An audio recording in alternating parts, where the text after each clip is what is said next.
जो जो हमारा मन होता है, जो हमारा मन पूरा दिन चिंताओं में व्यस्त रहता है, उन सारी बातों को साइड करके सत्संग सुने ध्यान से। मन को जरा साइड रख दे, संसार को साइड रख दे, एकदम शून्य होके बड़े ध्यान से बैठे।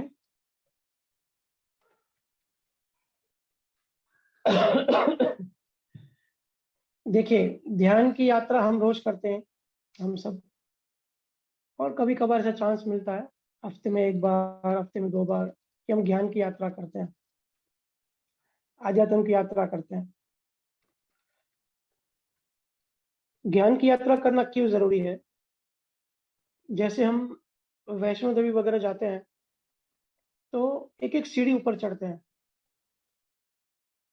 तो एक एक सीढ़ी जब हम चढ़ते हैं तो वो सीढ़ी जो है वो वैष्णो देवी नहीं होती, लेकिन वो एक सीढ़ी वैष्णो देवी से हमारी दूरी कम करती है। ठीक है, हम थोड़ा सा ऊपर चढ़ते हैं, रोज रोज थोड़ा ऊपर चढ़ते हैं।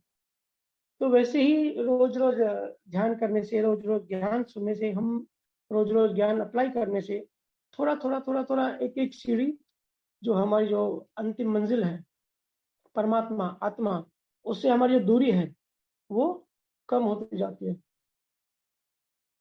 और ये यात्रा करना क्यों जरूरी है? देखो, कुछ यात्राएं होती हैं जो हमको पता पड़ती है कि हम यात्रा कर रहे हैं, और कुछ यात्राएं होती है जो हमको पता नहीं पड़ता। फॉर एग्जाम्पल, जैसे अभी धरती 1 सेकंड में 30 किलोमीटर की स्पीड से चलती है, तो अभी जब मैं बात कर रहा हूँ, हम सब 30 किलोमीटर आगे आ गए, हमने यात्रा कर ली, हम ब्रह्मांड में एक जगह से दूसरी जगह आ गए और हमको पता भी नहीं पड़ा। तो ऐसी कुछ यात्राएं होती है जो हमको पता नहीं पड़ती है, और कुछ यात्राएं होती है जो हमको पता पड़ती है। वैसे ज्ञान विज्ञान की जो यात्रा है,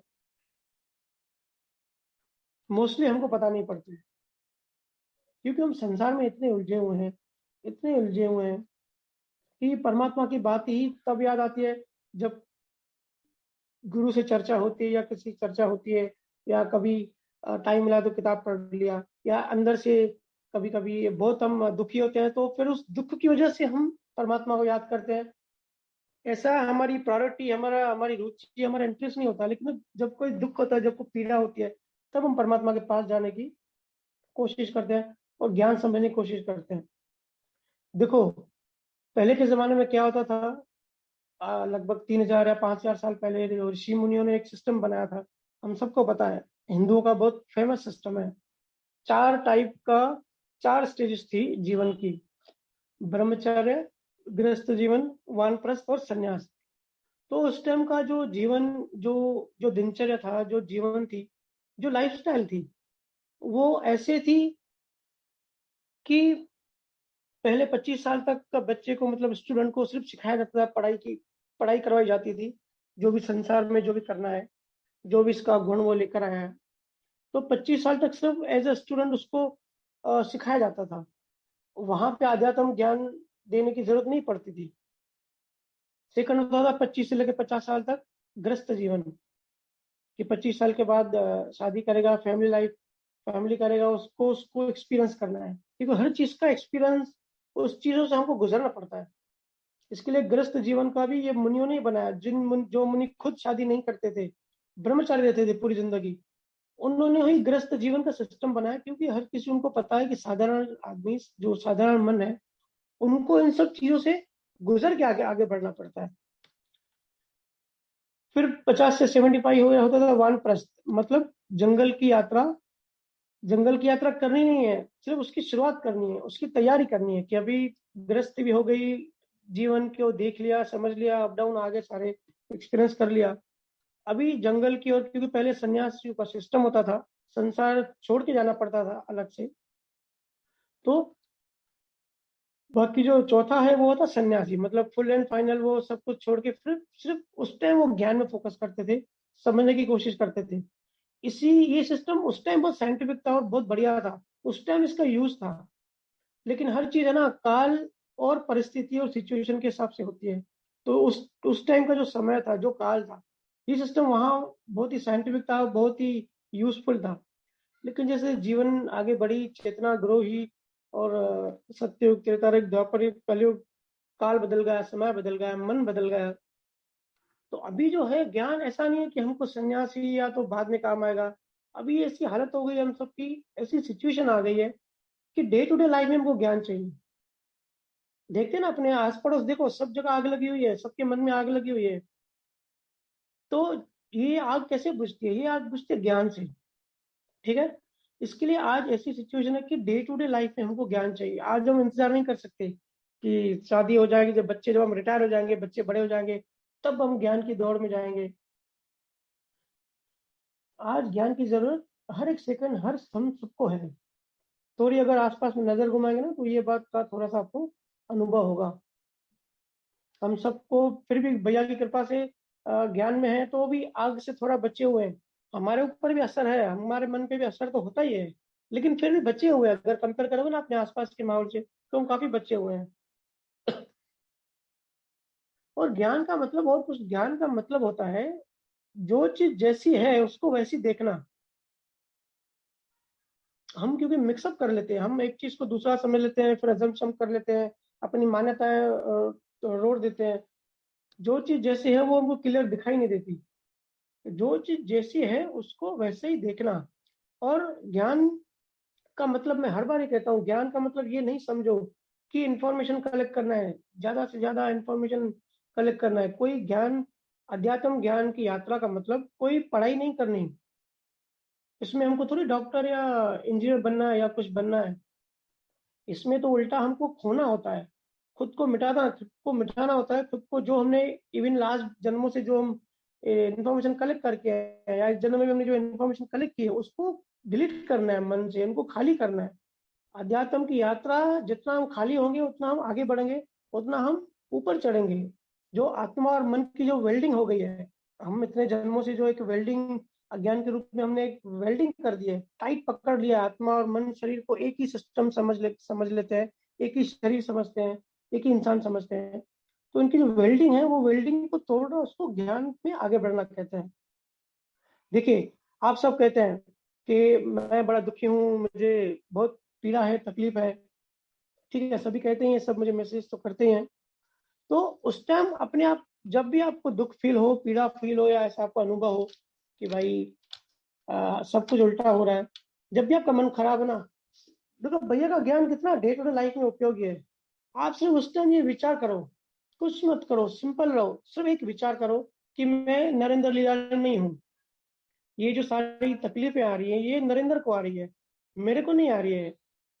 मैं तो नरेंद्र से अलग हूँ। ये सारी तकलीफें, ये जो लॉस हो रहा है, या तो फिर इतनी चिंताएं हो रही, पीड़ाएं हो रही है, ये सब शरीर को हो रही है, नरेंद्र को हो रही है। इसका मजा लो। सिर्फ थोड़ा सा ऐसे विचार करोगे ना, एक हल्कापन फील होगा, एक बहुत अच्छा लगेगा, कि थोड़ा सा रिलैक्स लगेगा। ये आप, इतना सिंपल है, इतना सहज है, ये तो कोई भी कर सकता है। इसमें कोई बहुत बड़ी साइंस नहीं है, कोई बहुत बड़ी, इसमें कोई बहुत बड़ा ज्ञानी भी नहीं चाहिए, इतना इतना हल्का सा थॉट लाने में। अहमदाबाद में एक दीदी रहती है, प्रीति दीदी, बहुत ही प्यारी जीव है। वो हमेशा मुझे ऐसे लगती है कि प्रीति अनिल को याद कर रही है। मतलब हम जब बात करते हैं ना एज अ थर्ड पर्सन, तो मैं कहता हूँ कि प्रीति अनिल का खाना बना के रखो, अनिल आके खाना खाएगा। तो बड़ा मजा आता है ऐसे बात करने में। अगर अभी होगी तो उनको पता है। देखो, ऐसे ही संत थे एक रामदास। रामदास संत जब अमेरिका गए, तो वहां पे उनको कुछ उनकी कोई लेक्चर ऐसे थे, कुछ स्पीच ऐसी थी कि जब वो अमेरिका गए तो कुछ लोगों को पता पसंद नहीं था। तो लोगों ने उनके ऊपर पत्थर पत्थर फेंके और गालियां दी। पर जब वो वापस इंडिया आए, तो वो अपने दोस्तों को बताने लगे कि पता है, रामदास अमेरिका गया और रामदास रामदास के ऊपर लोगों ने बहुत सारे पत्थर फेंके और बहुत गालियां दी। तो रामदास को बहुत तकलीफ में आ गया, उसको तो बहुत डर लगने लगा, लेकिन मेरे को बड़ी हंसी आ रही थी। दोस्तों ने पूछा कि रामदास मतलब कौन, आप अपनी बात कर रहे हो ना? तो उसने छाती पे ऐसे हाथ रख के बोला, मैं अपनी नहीं, मैं रामदास की बात कर रहा हूँ। मेरे को कोई कैसे पत्थर मार सकता है? लेकिन रामदास जो है, बहुत लोगों की गालियां खाता है, और मेरे को बड़ा मजा आता है। तो ये होता है थर्ड पार्टी बोलना। तो इसकी थोड़ी थोड़ी अगर प्रैक्टिस हम करते रहेंगे, थोड़ा थोड़ा हमको, क्योंकि जो भी चीज हम बाहर से करते हैं वो अंदर जाती है, जो भी अंदर करते हैं वो बाहर का, अंदर बाहर हम पूरे कनेक्टेड हैं। तो थोड़ी इस चीज की प्रैक्टिस करोगे ना, जैसे भैया कहते हैं मैं शरीर नहीं हूँ, तो हर एक छोटी छोटी संजोगों में, छोटी छोटी चीजों में ये चीज बोलना शुरू कर दें कि ये तो शरीर को हो रहा है, मेरे को थोड़ी हो रहा है। और भैया की मेहनत अभी देखो, भैया क्या हमको देना चाह रहे हैं और हम क्या ले रहे हैं। जब मेरी भैया से बात हो रही थी 2-3 दिन पहले, उसके बाद मैंने एक बुक पढ़ा था, उसमें एक कहानी आई, तो मैं सोचा कि ये कहानी मैं बताऊंगा। दो दोस्त एक जंगल में जा रहे थे, ठीक है, उसमें से एक अंधा था। तो वो आगे बढ़ते गए और काफी ठंड का मौसम था। तो एक अंधा था और एक उसका दोस्त जो था वो उसको हाथ पकड़ के लेके जा रहा था। तो दोनों एक जगह थक गए और सोने लगे। तो क्योंकि बड़ी ठंड थी, तो अंधे को लगा कि मैं लकड़ियां जला लेता हूँ ताकि थोड़ी गर्मी महसूस हो। तो अंधे ने, वो जो उसका फ्रेंड था, जो दोस्त था, वो तो सो गया, लेकिन अंधे ने आसपास से लकड़ियां इकट्ठा की, करने की कोशिश की। और वहां पे एक सांप पड़ा हुआ है। सांप भी ठंड के मारे एकदम सिकुड़ के एकदम टाइट अपने आप को कर लिया था। पता होगा आप सबको कि सांप अपने आप को एकदम टाइट कर लेता है, एकदम लकड़ी की तरह लगता है। और सांप अपनी स्किन भी चेंज करता है, अपनी स्किन भी छोड़ देता है जब वो मैच्योर हो जाता है। तो उसने सारी लकड़ियां उठाई और सांप भी उठाया हाथ में। तो तब तक उसके दोस्त की नींद खुल गई। तो उसके दोस्त ने बोला कि आपके हाथ में, तेरे हाथ में जो है सांप है, उसको फेंक दे, नहीं तो ये काट लेगा, नुकसान कर देगा। तो वो जो अंधा था, वो बोला कि इतनी सुंदर लकड़ी मेरे हाथ में है, ज्यादा टाइट भी नहीं, ज्यादा सॉफ्ट भी नहीं है, और तेरे को जलन हो रही है, और तू जानबूझ के मुझे मुझे बोल रहा है कि मैं फेंक दूं ताकि इसको तू उठा ले, कि तेरे को मेरे से प्रॉब्लम है, मैं अंधा हूं तो तू उसका फायदा उठा रहा है। तो वो उसको समझा रहा है कि भाई तेरे हाथ में लकड़ी नहीं है, तेरे हाथ में सांप है, मेरी बात को विश्वास कर, और ये सांप ये नुकसान कर देगा। फिर भी वो अंधा जिद कर रहा है और उसकी बात नहीं मान रहा है, मतलब उसकी बात एक्सेप्ट नहीं कर रहा है, और वो सांप हाथ में ही लेके चल रहा है। तो उसके दोस्त के अंदर में इतनी पीड़ा होती है, इतनी तकलीफ होती है कि वो तो अंधा है, उसको नहीं दिख रहा है, लेकिन मैं उसको बताना चाह रहा हूँ, लेकिन वो, मैं उसको क्या देना चाह रहा हूँ और वो क्या पकड़ के बैठा है। तो ऐसे ही भैया हमको क्या देना चाह रहे हैं, भैया की पीड़ा को समझे हम। भैया हमको ज्ञान देना चाह रहे हैं, अल्टीमेट ज्ञान देना चाह रहे हैं, और हम क्या पकड़ के बैठे हैं, हम सांप पकड़ के बैठे हैं, क्योंकि हम सब अंधे हैं। हम सबको, हम सब राग द्वेष पकड़ के बैठे हैं, राजनीति और एक दूसरे को गिराना, संसारी चीजें, ये सब चीजें पकड़ के बैठे हैं, क्योंकि हम अंधे हैं। और जिनको आंख है वो हमको बता रहे हैं, रोज बता रहे हैं कि ये चीज को छोड़ो, ये चीज को मत पकड़ो, ये चीज नुकसान कर रहा है, वही वही वही बातें रिपीट करते हैं। लेकिन हम, हमने क्या पकड़ा हुआ है? हम क्योंकि अंधे हैं, ज्ञान में अंधे, हमको समझ में नहीं आ रहा है, इसके लिए हमने जो चीज पकड़ के रखी है, जो हम भाव, नया भाव बना रहे हैं, वो एक सांप की तरह है, आज नहीं तो कल ये हमको डसने वाली है। ठीक है, ये जो हम कर्म आज बना रहे हैं, संसार में अटैच होकर संसारी की तरह रह के जो राग द्वेष में हम लगे पड़े हैं, ये कहानी, ये कहानी कहानी की तरह नहीं है, ये कहानी हम सबकी है। इसको बहुत ध्यान से समझने की जरूरत है। इसके लिए राग द्वेष छोड़ो, जो अल्टीमेट ज्ञान भैया का टारगेट है, धीरे धीरे हम कैसे इसको छोड़े, संसार को कैसे छूटता जाए, और कैसे हम डेवलप होते जाए स्टेप बाय स्टेप, उस पे हमको सिर्फ फोकस करना है, सिर्फ उस पे फोकस करना है। बाकी चीजों को छोड़ते जाओ, जो भी आएगा उसको छोड़ते जाओ, नहीं तो एक समय आएगा फिर ये भी, जो मनुष्य जीवन मिला है, जो बड़े भाग्य से मिला है, बड़े टाइम के बाद मिला है, और मनुष्य जन्म से ही बंधन है, मनुष्य जन्म से ही छुटकारा है। ऐसा नहीं है जब हम प्रेत आत्मा बनेंगे तब ऐसा चांस ही नहीं मिलेगा कि हम कर्म नहीं बनाए, या तो हम मुक्ति की राह में आगे बढ़े। 1 इंच भी आगे नहीं बढ़ सकते, किसी भी योनि में 1 इंच भी आगे नहीं बढ़ सकते। आज ही बढ़ सकते हैं, जितनी हमारी आज उम्र, जितनी उम्र हमारी हो गई है, तो उसमें तो हमने अज्ञानी थे तो अपना नुकसान ही किया है। लेकिन जितनी उम्र हमारी बच्ची है, जितना टाइम हमारे हाथ में है, उसका सदुपयोग करो, उसका अच्छा उपयोग करो, अपने अंदर ज्ञान की प्यास जगाओ। बाकी चीजों की प्यास, बाकी चीजों का जो मजा ले रहे हो, जो रस ले रहे हो, जो इंटरेस्ट आ रहा है ना, क्योंकि संसार का जो रस मीठा लग रहा है ना, संसार का जो रस है वो एक्चुअली है जहर, लेकिन हमको मीठा लग रहा है, क्योंकि हमने अपने आप को वैसे हिप्नोटाइज कर लिया है, हमने मान्यताएं बना रखी है, इसके लिए हमको संसार में सुख लगता है, और अध्यात्म में हमारी प्यास, हमारी रुचि, हमारा इंटरेस्ट हमको मिलता ही नहीं है। तो बहुत जीव पूछते हैं कि भैया ज्ञान में प्यास कैसे बढ़ाएं।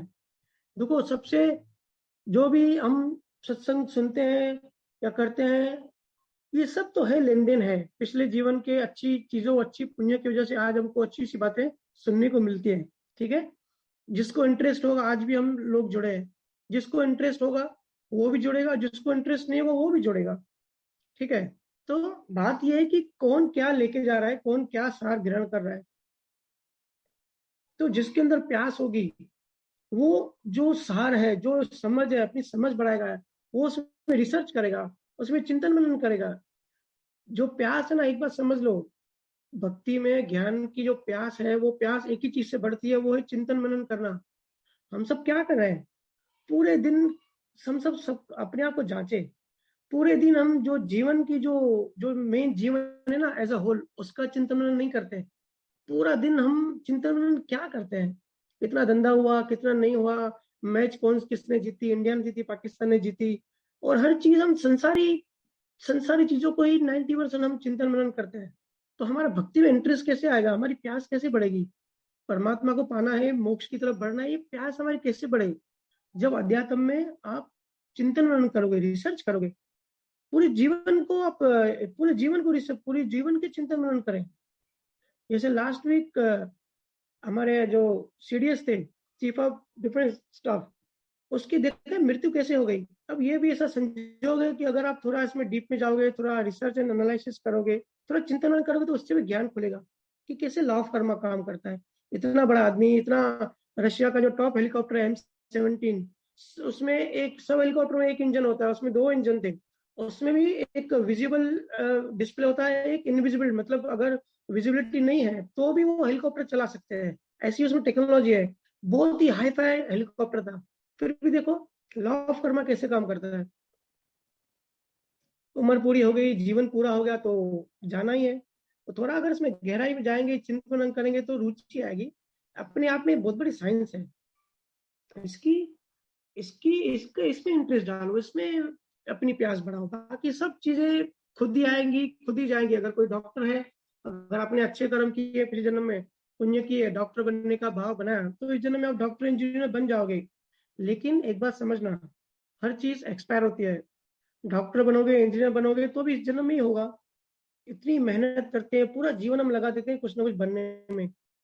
30 साल तक तो हम सिर्फ कुछ ना कुछ डिग्री हासिल करते हैं, कुछ ना कुछ बनने के लिए। मतलब 40% लाइफ हमारी तो सिर्फ इसके लिए निकल जाती है। और जहाँ जहाँ हमारी 40% लाइफ निकल जाती है, उसके बाद हम क्या करते हैं? क्योंकि जो चीज छोड़नी है, जो चीज हमारे साथ नहीं जानी, जो असल कमाई नहीं है, नकली है, और जो बाय डिफॉल्ट ऑटोमोट पे होने वाला है। अगर कोई डॉक्टर के बीज लाया तो डॉक्टर बनना ही है उसको, चाहे उसमें रुचि लगाए चाहे ना लगाए।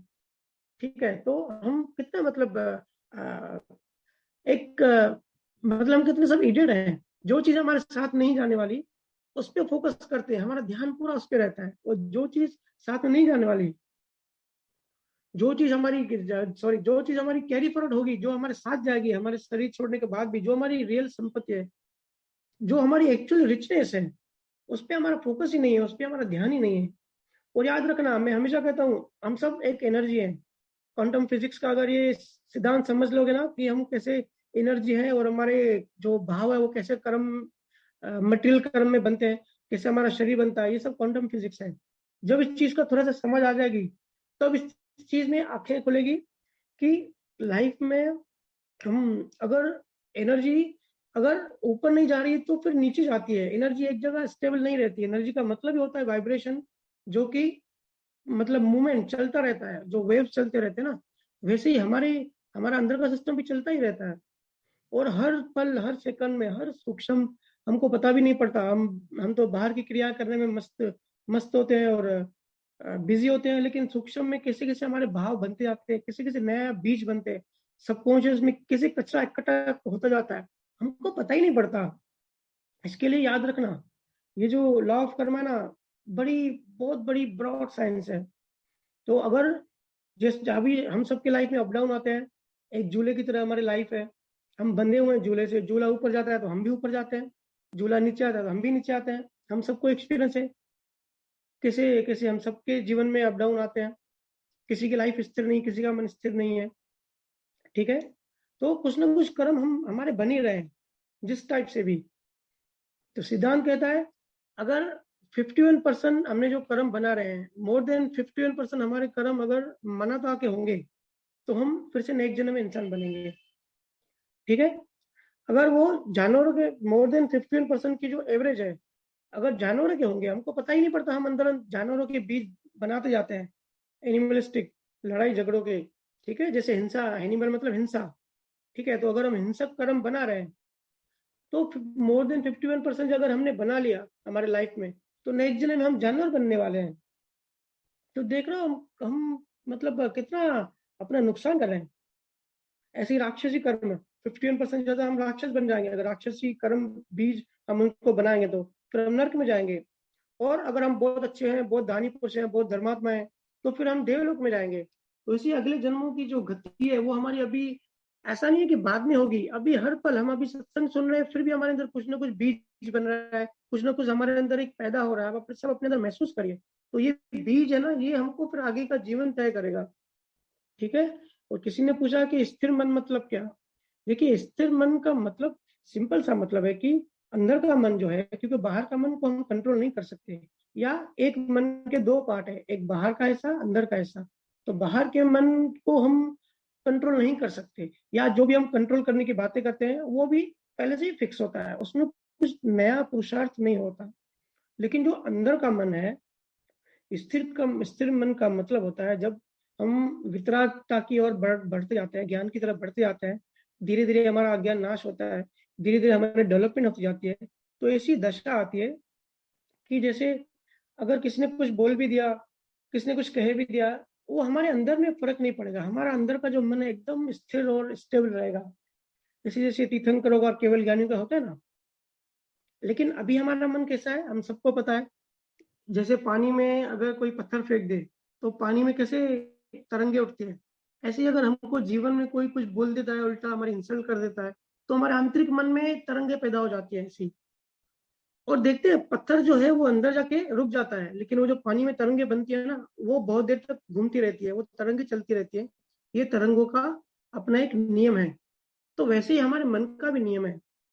हमारा मन जो है, हमने तरंग जो अंदर पैदा कर ली, किसी ने हमको बुरा बोला और हम अंदर के मन में तरंग पैदा कर ली, तो हम इंसान खत्म हो जाते हैं, लेकिन वो तरंग खत्म नहीं होती, याद रखना। अगर हम इस तरंग को अभी का अभी इस जन्म में उसको डिलीट नहीं किया किसी भी सिस्टम से, तो वो तरंग चलती रहती है, वो तरंग फिर बीज बनेगी, फिर वो आगे के जन्मों में वो हमारा नुकसान करेगी। ठीक है, तो मुझे यही कहना था। अभी जिनका सवाल है वो सवाल कर सकते हैं हाथ ऊपर करके। और एक एक करके माइक ऑन करिए। मैं देखता हूँ किन किन ने हाथ रेस किया है।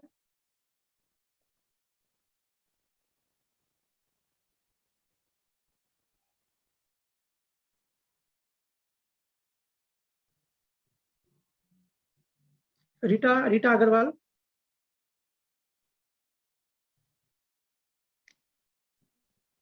हाँ भैया, राम राम भैया। राम राम भाभी, राम राम। हाँ गुरुजी, मैं ये पूछना चाह रही थी कि जैसे अपन कभी कभी बहुत ज्यादा दुख महसूस करते हैं, तो ये दुख कभी कभी ऐसा लगने लगता है जैसे कि शायद नरक में भी इतना दुख नहीं होगा जितना अपन भोग रहे हैं। फिर भी इसके बाद भी अपन इससे परे नहीं होते हैं संसार से। ऐसा लगता है कि मतलब अपन भ्रमित होते हैं कि चलो थोड़े दिन बाद खुशी आएगी, खुशी की तलाश रहती है अपने को। तो ऐसा क्यों होता है? मतलब ये अपन नहीं समझ पाते कि मतलब ये जानते हैं कि भगवान ही, परमात्मा ही शाश्वत है, लेकिन अंदर से फील नहीं कर पाते हैं इस चीज को कि आप दुख खत्म हो रहे हैं, सुख आ रहे हैं। जी, देखिए, इसमें दो चीज समझिए। जी। दुख सुख जो है ना, जो भी हाँ दुख जी। है, हमारे आदि व्याधि, सुखराम जी महाराज कहते हैं, आदि व्याधि उपाधि के जो जितने भी जो दुख है, ठीक है, जो हम डेली जी। लाइफ में जो अनुभव करते हैं, मानसिक दुख हाँ हो जी। या फिजिकल दुख हो या दूसरों जो तीसरा पर्सन हमको दुख देता है, वो जितने भी तरीके के दुख हैं, वो हमने पिछले जन्मों में ऐसी गलतियां की है, उसका हमको जी। भुगतान मिलता है। ठीक है, हम्म, लेकिन जी। मुझे ये सब, आप सभी लोग यही कहते हैं कि भैया जब दुख होता है तब हमको ज्ञान व्यान काम में नहीं आता, और उस टाइम हम सब ये भूल जाते हैं सिद्धांत और प्रिंसिपल्स। तो हम इसमें क्या करें? उस टाइम तो ये दुख, ये जो है, जो ज्ञान है, काम आना चाहिए ना। और आपका भी हाँ सवाल जी। इसी संदर्भ में है, राइट? जी। देखो, जितना ज्ञान का अनुभव होगा, भैया बार बार जी। कहते हैं ज्ञान को अनुभव में कन्वर्ट करो। जी। तो जितना ज्ञान का अनुभव होगा, हाँ। अगर जो हमारे संजोग है बाहरी लाइफ के, दुख सुख के, जी। अगर वो संजोग अनुभव से ज्यादा भारी होंगे, ज्यादा स्ट्रांग होंगे, हम्म। तो हम ये जो जब संजोग आएंगे उस टाइम हम जागृत अवस्था में नहीं रह सकते हैं। उस टाइम हमको बहुत बुरा लगेगा, बहुत पीड़ा होगी, और ऐसा लगेगा कि ये सब मेरे साथ ही क्यों हो रहा है, मतलब बहुत दुख होगा। ठीक है? और क्योंकि आपने ये पिछले जन्म में आपने अपनी चेतना से ये चार्ज किया है, ये आपने जी। नया कर्म किया है, नया कर्म बना है पिछले जन्म में। तो अभी जो आप बोलते हो ना कि मुझे पीड़ा होती है, मतलब फिर भी आप कहते हैं कि हम हैं तो चेतन ही, लेकिन उसको कहते हैं डिस्चार्ज चेतना। वो जो भोगती है ना, वो आप भोगते हो। जो डिस्चार्ज वाला पूरा सिस्टम है वो भोगता है, लेकिन आपको लगता है कि मुझे लग रहा है क्योंकि अंदर बार हम अटैच है, हम अंदर बार कनेक्टेड है। ठीक जी। है? तो जी। संजोग अगर भारी, अनुभव, ज्ञान का अनुभव कम है, हमको हम्म। अंदर में तो, मतलब सुना हुआ ज्ञान नहीं, माना हुआ ज्ञान नहीं, रियलिटी, जो जो रियलिटी हम देखते हैं, जो अपने, मतलब मुझे शब्द नहीं मिल रहे हैं, आप हम्म। सबको मतलब समझ रहा होगा मैं क्या बोलना चाह रहा हूँ।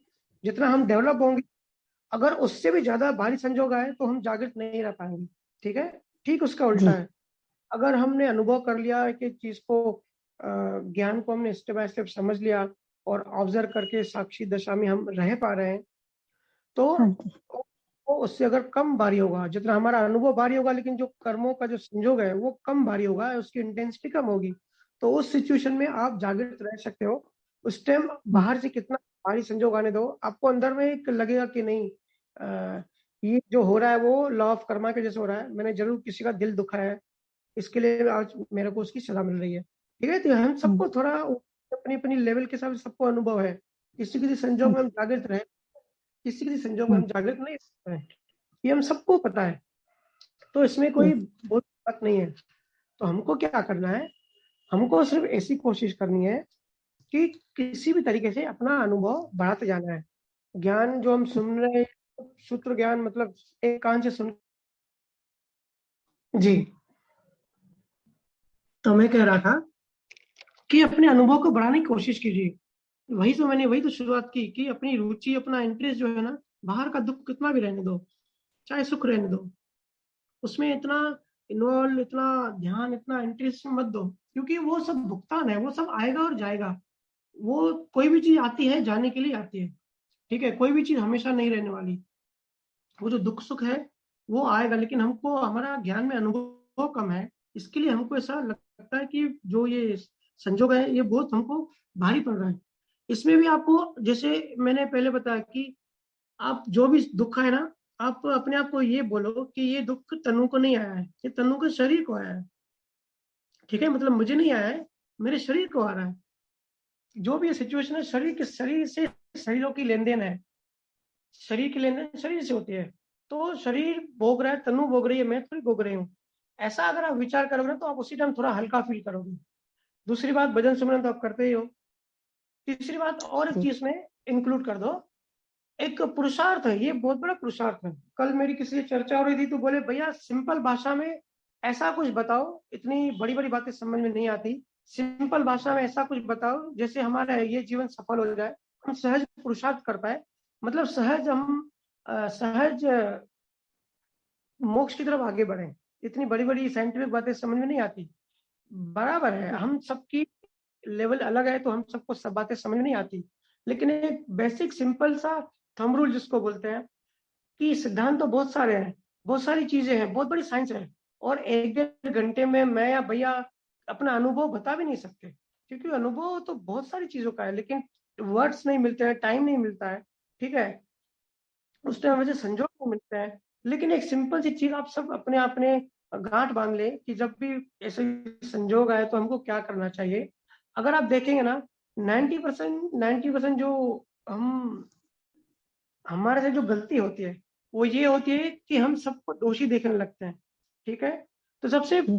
सिंपल और सबसे पहले नियम ये समझो कि जो भी सिचुएशन है, किसी से झगड़ा हो जाए, मनमुटा हो जाए, किसी के साथ नहीं बने, सबसे पहले अपने आप को बार बार याद कराओ कि उसको निर्दोष देखना है, किसी का दोष नहीं है, किसी को मत देखो, भले बाकी सब नियम बाद में रखो, मैं शुद्धात्मा हूँ, जगत कैसे चलता है, भले ये आपको नहीं आ रहा है अंडरस्टैंडिंग में, इसको साइड में रखो, लेकिन एक चीज को गांठ बांध दो कि किसी को भी दोषी नहीं देखना है, क्योंकि कोई किसी का बुरा कर ही नहीं सकता। जो मेंटेलिटी बनता है, जिसकी मेंटेलिटी जैसी बनती है, जिसकी लाइफ जैसे आती है, जिसको अगर आपको परेशान करना है तो आपको परेशान करेगा ही, और नहीं करना तो नहीं करेगा। पहले ऐसा होता था कि बाहरी लोग ज्यादा परेशान करते थे और फैमिली में एकजुटता होती थी।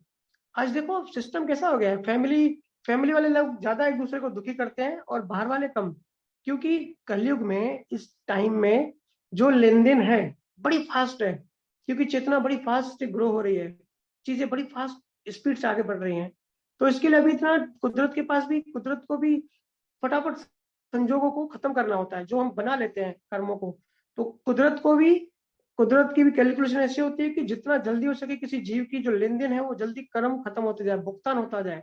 तो इसके लिए हम सब जो एक दूसरे को परेशान करते हैं ना, नेक्स्ट जन्म में एक दूसरे के परिवार में पैदा होते हैं, फिर सब परिवार वाले एक दूसरे को ज्यादा परेशान करते हैं, ताकि निकाल होता रहे, कर्म की निर्जरा होती रहे। तो सबसे बड़ी बात, आप इस सबको निर्दोष देखो, बाहर का मन आपका कैसा भी, आपको अंदर में एक शांति मिलेगी कि सामने वाला भी कर्मों का मारा है, कोई भी दोषी नहीं है। क्योंकि देखो अब लाइफ खत्म हो रही है, हम सबकी कितना टाइम पड़ा है, मृत्यु, और पूरे जीवन भर हम जो सोचते हैं, पूरे जीवन भर जो अनुभव करते हैं, जो हमारी मेंटेलिटी रहती है, अंत समय में हमारे सामने वही एवरेज आएगा, वही पिक्चर आएगी। ऐसा नहीं है कि फिर लास्ट में हमको राम राम या तो और कोई अध्यात्म की बात आएगी दिमाग में। अगर हम दोषी देखते रहेंगे ना सबको, तो अंत समय भी हमको सब दोषी ही दिखेंगे। और दोषी दिखने का मतलब हमारे मन में ऐसे नई नई ऊर्जा पैदा होगी, नए कर्म बीज बनेंगे कि जिस वो सामने वाले दोषी है उसको तो कुदरत सजा ही नहीं दे रही है और मेरे को ही सजा मिल रही है। पता है ना, हम सब यही तो सोचते हैं कि जो बुरा करता है उसको तो कोई सजा ही नहीं मिल रही है, सारी सजा हमको क्यों मिल रही है। तो ऐसा हम जब भाव करते हैं, ऐसा जब हम दृष्टि में रखते हैं और सबको दोषी देखते हैं, अंत समय में भी हमारे सामने यही एवरेज आएगा, यही पिक्चर आएगा। तो मृत्यु भी हमारी इसी तरीके से ही होती है। फिर आगे का जीवन भी, हमारी जो यात्रा है, ये फिर कंटिन्यूटी होती रहती है। इसके लिए सिंपल फंडा है, सिंपल सी चीज है, किसी को भी दोषी मत देखो, चाहे कुछ भी हो जाए, चाहे कितनी कैसी भी सिचुएशन हो जाए। ज्ञान को उस टाइम याद कराओ अपने आप को, किसी दूसरे को याद मत कराओ, अपने आप को सब याद कराओ कि कोई भी दोषी नहीं है, किसी की भी कोई गलती नहीं है, सब जो है कर्मों की लेन देन है, वो भी कर्मों का मारा है। जब ये आ जाएगा ना तो 50% आपका मन हल्का हो जाएगा। मैं गारंटी देता हूँ, मैं जो बोलता हूँ ना, बड़ी जिम्मेदारी से बोलता हूँ, बड़े अनुभव से बोलता हूँ, बड़ी रिसर्च के साथ बोलता हूँ। आप सब ये पूरा हफ्ता ये चीज ट्राई करिए, सबको निर्दोष निर्दोष देखिए। फिर आप बोलते ना कि भैया आपके जैसे कैसे बने, हर हर पल पॉजिटिव कैसे बने, हर पल कैसे हंसे हैं। बहुत बार कोशिश करते हैं पॉजिटिव बनने की, लेकिन फिर भी नेगेटिविटी आती है, क्योंकि हम दोषी देखते हैं सबको, पूरा दिन हम शिकायत करते रहते हैं, उसने ये किया, उसकी वजह से ये हुआ, उसने मेरा ये बिगाड़ा, उसको मैं छोड़ूंगा नहीं। इन चीजों से मुक्त हुए फिर पॉजिटिव होना चालू हो जाएंगे हम, बाय डिफॉल्ट हमारी ऑरा वैसी बनती जाएगी। ठीक है तनु भाभी,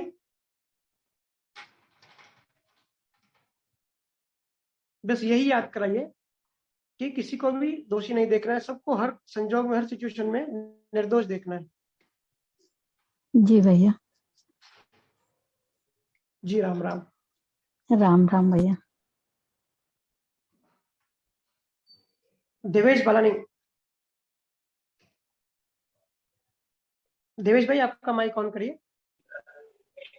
भैया राम राम भैया। राम राम देवेश भाई, आप हो किधर, कितने टाइम से दिखे नहीं। आपसे बात करने की शायद ट्राई करता हूँ पर संजोग ना मिलने के कारण हो ही नहीं पाता है। जी जी जी बताइए। भैया एक पोजीशन ऐसी थी कि कोई भी चीज अपने मन को ना एक ऐसा पॉइंट आ जाता है बीच में कि वो चीज मुझे लगता है कि गलत है, पर एक्चुअली में अगर उस दिन ना करूँ ना तो 3-4 दिन मन थोड़ा फूल जाता है, फिर वो करना ही पड़ता है, वो सही नहीं रहता है। फिर उसमें क्या करना चाहिए? उसमें 2-3 चीजें आप अपने आप को याद कराइए। मुझे पता नहीं आपने कितने सत्संग सुने हैं या नहीं सुने, लेकिन सिंपल सी चीजें आप याद कराइए अपने आप को, ठीक है? कि उस समय में उस सिचुएशन में जो भी आपकी डिस्चार्ज बुद्धि में या डिस्चार्ज विवेक में आपके आता है कि जो बेस्ट है हाँ। वो करना चाहिए, वो आप करो। ठीक है, जो भी ठीक आपके है। हिसाब से बेस्ट है। और बैक ऑफ द माइंड एक आप अपने आप को अपने सिस्टम में बिठा लो, लॉ ऑफ कर्मा, कि आप जो भी करोगे, जिस भी टाइम कल किया या 4 दिन बाद किया, ठीक है, अच्छा किया या बुरा किया, ये पहले से ही लिखा हुआ है, वो आपके कंट्रोल में नहीं है, लेकिन उस ठीक है। टाइम आपकी बुद्धि चलेगी, आपने अपने वैसा डिसीजन लिया। तो आप रिलैक्स रहो, सहज रहो, जो भी बेस्ट होता है सबसे बेस्ट करने की कोशिश करो। फिर वो अच्छा होता है, उसका रिजल्ट अच्छा आता है या बुरा आता है, आप ना अपने आप को उसमें दोषी देखो, ना ज्यादा उस पर एनालिसिस करो, ना ही सामने वाले को दोषी देखो। बस एक चीज अपने आप को समझाओ कि ऐसे ही लिखा हुआ था, ये ऐसा होना ही लिखा हुआ था, और कर्मों की रोज रोज निर्जरा हो रही, कर्म खत्म हो रहे हैं, लेन देन हिसाब पूरा हो रहा है। कल की बात भूल जाओ, फिर नया दिन होता है, नई सुबह होती है, स्माइलिंग फेस के साथ उठो, फिर नया दिन एकदम नई एनर्जी के साथ शुरू करो। ठीक है, इसके लिए आपको कर्मों की साइंस समझनी पड़ेगी कि कर्म कैसे काम करता है। अगर आपका मन बेचैन भी है, बाहर का मन, और आपने कुछ गलत डिसीजन भी ले लिया, और 2 दिन बाद आपको लगता है यार मैंने गलत डिसीजन ले लिया, अगर मैं ऐसा नहीं ऐसा करता, फिर अपने आप को याद कराओ कि मेरे हाथ में कुछ भी नहीं है, ये ऐसा होना ही लिखा हुआ था। और जब लिखा हुआ है तो कोई चिंता की बात ही नहीं है ना। अगर हमारी जिम्मेदारी होती है, हमारी फ्रीडम होती है, तो हमारी हम अपने आप को कोसते और दोषी देखते। हमारे हाथ में कुछ है ही नहीं, कुछ कंट्रोल ही नहीं है, जो भी लिखा हुआ है वही टाइम के साथ हर एक सेकंड में वही का वही होते जा रहा है। तो जो भी आप डिसीजन लेते हो, सही डिसीजन या गलत डिसीजन, उसमें आपका बाहर का मन कैसा भी रहता है, उस पर इतना फोकस मत करो, उस पर ध्यान मत दो, अपना ध्यान डाइवर्ट करो दूसरी चीजों की ओर। जहां भी लगे ना कि बुरा फील हो रहा है, उसी टाइम अपने आप को कोशिश करो अपने मन को डाइवर्ट करने की, सही जगह पे उसको फोकस करो। ठीक है भैया, ये तो हम सबके साथ होता रहता है, ये मन का नियम ही है। मन मन की बात ही यही है, मन का मतलब ही यही है कि अशांति। देखते हैं महावीर, जैसे मैंने अभी शुरुआत में बात निकाली स्थिर मन की, तो ये जो महावीर या बुद्ध की, आप गौतम बुद्ध की जो मूर्तियां देखते हैं ना, इन मूर्तियों को थोड़ा ध्यान से देखो। हर्षा दीदी और इनको पता होगा, अभी हम जब जैन मंदिर गए थे, 24 तीर्थंकरों की जो मूर्तियां थी, मूर्तियों को देख के ऐसा लग रहा था कि कितनी शांत है।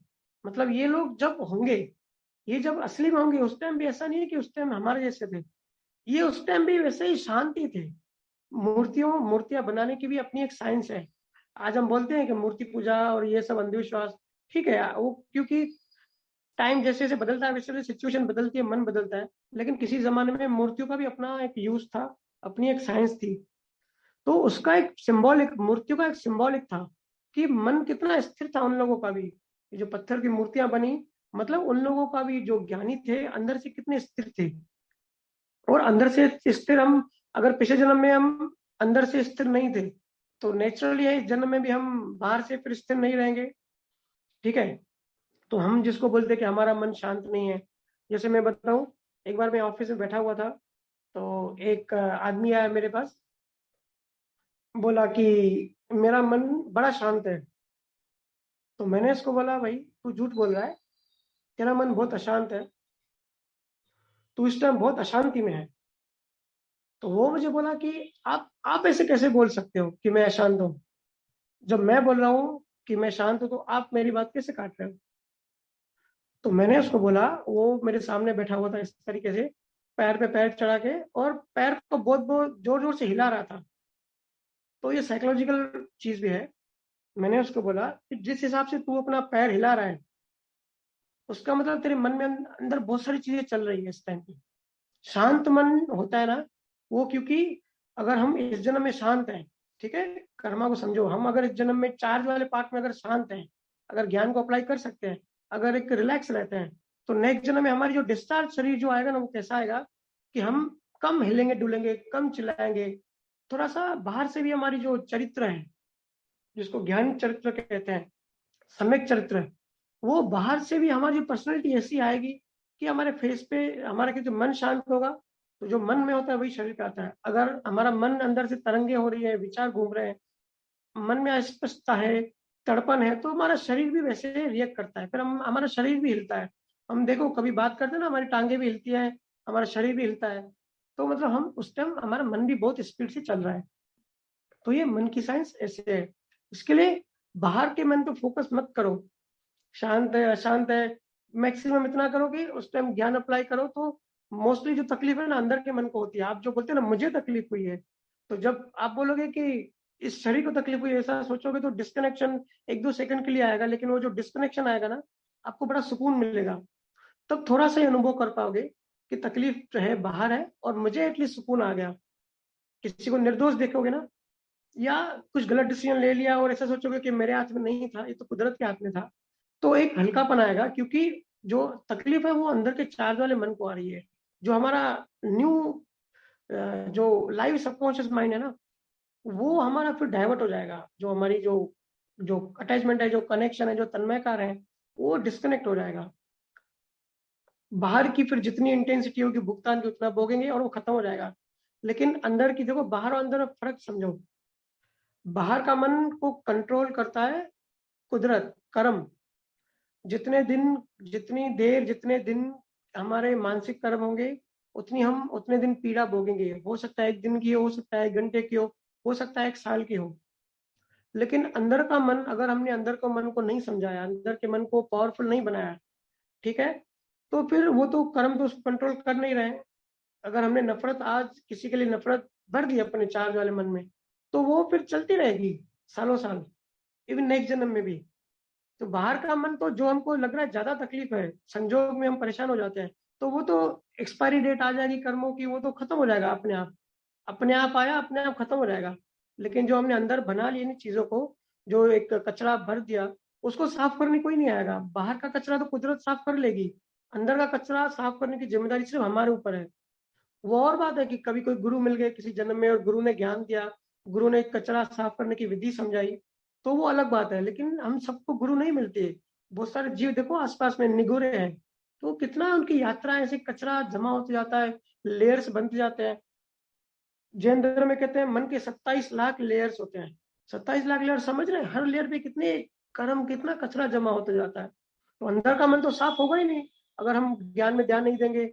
या हम सब भी अगर भैया का ज्ञान समझ रहे हैं और कोशिश कर रहे हैं ईमानदारी से आगे बढ़ने की, लेकिन हम सबका भी समझो समय खत्म हो गया और हमारी उम्र खत्म हो गई, तो अगले जन्म में पता नहीं हम कहाँ जाएंगे, कैसे जाएंगे, और क्या मिलेगा, गुरु मिलेगा कि नहीं मिलेगा। फिर हम, हमारी आगे की यात्रा कितनी नीचे गिर जाएंगे। थोड़ा इस पे फोकस करिए। तो देवेश जी, सिंपल सिंपल रहो, सहज रहो, चीजों को ज्यादा एनालाइज मत करो। ज्यादा एनालाइज करोगे तो ज्यादा उलझोगे, उलझना नहीं है। ये बात अगर आप माइंड में फिट कर लेंगे कि कर्मों कर्मों से ही मैंने डिसीजन लिया, और अगर सही डिसीजन भी हुआ, रिजल्ट सही भी आया, 2 दिन बाद अच्छा हुआ तो भी लिखा हुआ था, और अगर बुरा हुआ तो वो भी लिखा हुआ था। ठीक है, हमको हमारा बेस्ट करना है। उस मोमेंट पे हमको जो बेस्ट दिखे हमारी दृष्टि में, हमको सिर्फ वो करना है, डिस्चार्ज बुद्धि से। ठीक है,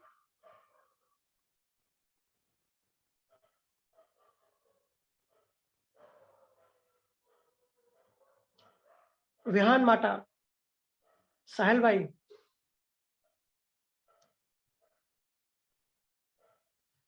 राम राम भैया, वर्षा बोल रही हूँ। ध्यान के नाम से ही है मेरी आईडी। अच्छा अच्छा। हाँ भैया, मेरा प्रश्न है कि मोक्ष और निर्वाण में क्या अंतर है? मोक्ष और निर्वाण में क्या अंतर है? जी।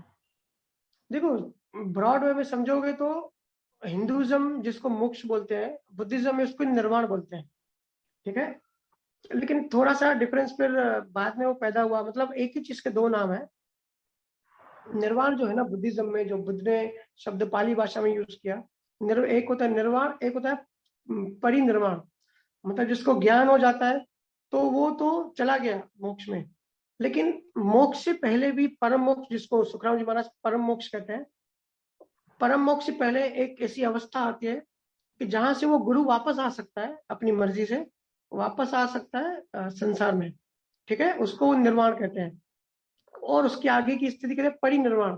मतलब जहां गुरु चाहे भी, वो ज्ञानी पहुंच गया, अगर वो चाहे भी तो वापस नहीं आ सकता, उसको कहते हैं परिनिर्वाण।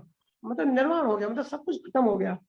जो बना था, जो समय में मन बना था, जो जीवात्मा बनी थी, वो आत्मा खत्म हो गई। अभी वो वापस कभी कुछ नहीं आएगा। इसी को ही हिंदुइज्म में या सुखराज महाराज या कबीर साहब जो है मोक्ष कहते हैं, हम लोग मोक्ष कहते हैं। और मोक्ष में भी बहुत सारे धर्मों में ऐसी डेफिनेशन होती है कि मोक्ष मतलब फिर भी वापस आ सकते हैं। जैसे कबीर साहब के बारे में बोला जाता है ना कि कबीर साहब जीवों के कल्याण के लिए आते रहेंगे। तो मोक्ष है, एक होता है परम मोक्ष। परम मोक्ष मतलब जो गया फिर वापस कभी नहीं आता। तो ये सिंपल सी भाषा में सिर्फ वर्ड्स का फर्क है, एक ही चीज के दो नाम है। ठीक है, जी जी, थैंक यू भैया।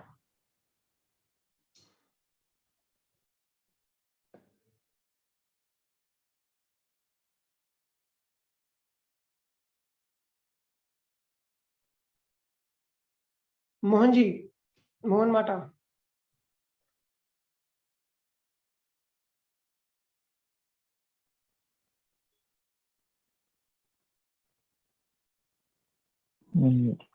कौन करिए। राम राम भैया। राम राम राम राम। आज मैं आपको कॉल करने वाला था लेकिन पूरा दिन निकल गया है, फुर्सत ही नहीं मिली। ऐसा कल जरूर। बिल्कुल भैया। जी बताइए। भैया मेरा सवाल है कि मृत्यु तो अटल है, सबको पता है। दूसरे के लिए ज्ञान के शब्द समझाना उस समय आसान होते हैं जब कोई बीमारी या विपरीत संजोग आता है। तो जीव स्वयं भयभीत हेलो जी जी बोलिए। भयभीत हो जाता है। मृत्यु की ऐसी सच्चाई क्यों है भैया? मृत्यु की, मैं आपका सवाल नहीं समझा, रिपीट करेंगे फिर से। भैया मृत्यु जैसे अटल है, सबको पता है, अपन ग्रंथों में भी पढ़ते हैं, सबको पता है मृत्यु आनी, मतलब आनी ही हर किसी को। तो दूसरे के लिए ज्ञान के शब्द समझाना उस समय आसान होते हैं जब कोई बीमार होता है या ऐसी कोई विपरीत स्थिति आ जाती है। जी, तो जीव स्वयं भयभीत हो जाता है। मृत्यु की ऐसी सच्चाई क्यों है? जी बिल्कुल सही बात है। देखो, हम जब अनुभव की बात करते हैं, भैया क्या कहते हैं कि इंफॉर्मेशन अनुभव में क्या फर्क है, कि इंफॉर्मेशन तो सब चीज की है। इतने सारे दुनिया में ग्रंथ हैं, दुनिया इतनी 4 अरब साल से दुनिया चल रही है, इतने सारे धर्म पैदा हो गए, इतने ज्ञानी पैदा हो गए, इतने ग्रंथ, इतने सत्संग। तो ये सब सिर्फ इंफॉर्मेशन है और ये किसी काम की नहीं है। अगर ये काम की होती है, आज दुनिया में शांति होती, दुनिया होती नहीं, सब हम सब मोक्ष में होते, ये दुनिया होती ही नहीं। फिर भी क्यों ऐसा लग रहा है कि ज्ञानी कम है और अज्ञानी ज्यादा है, इतना सारा ज्ञान होने के बाद भी?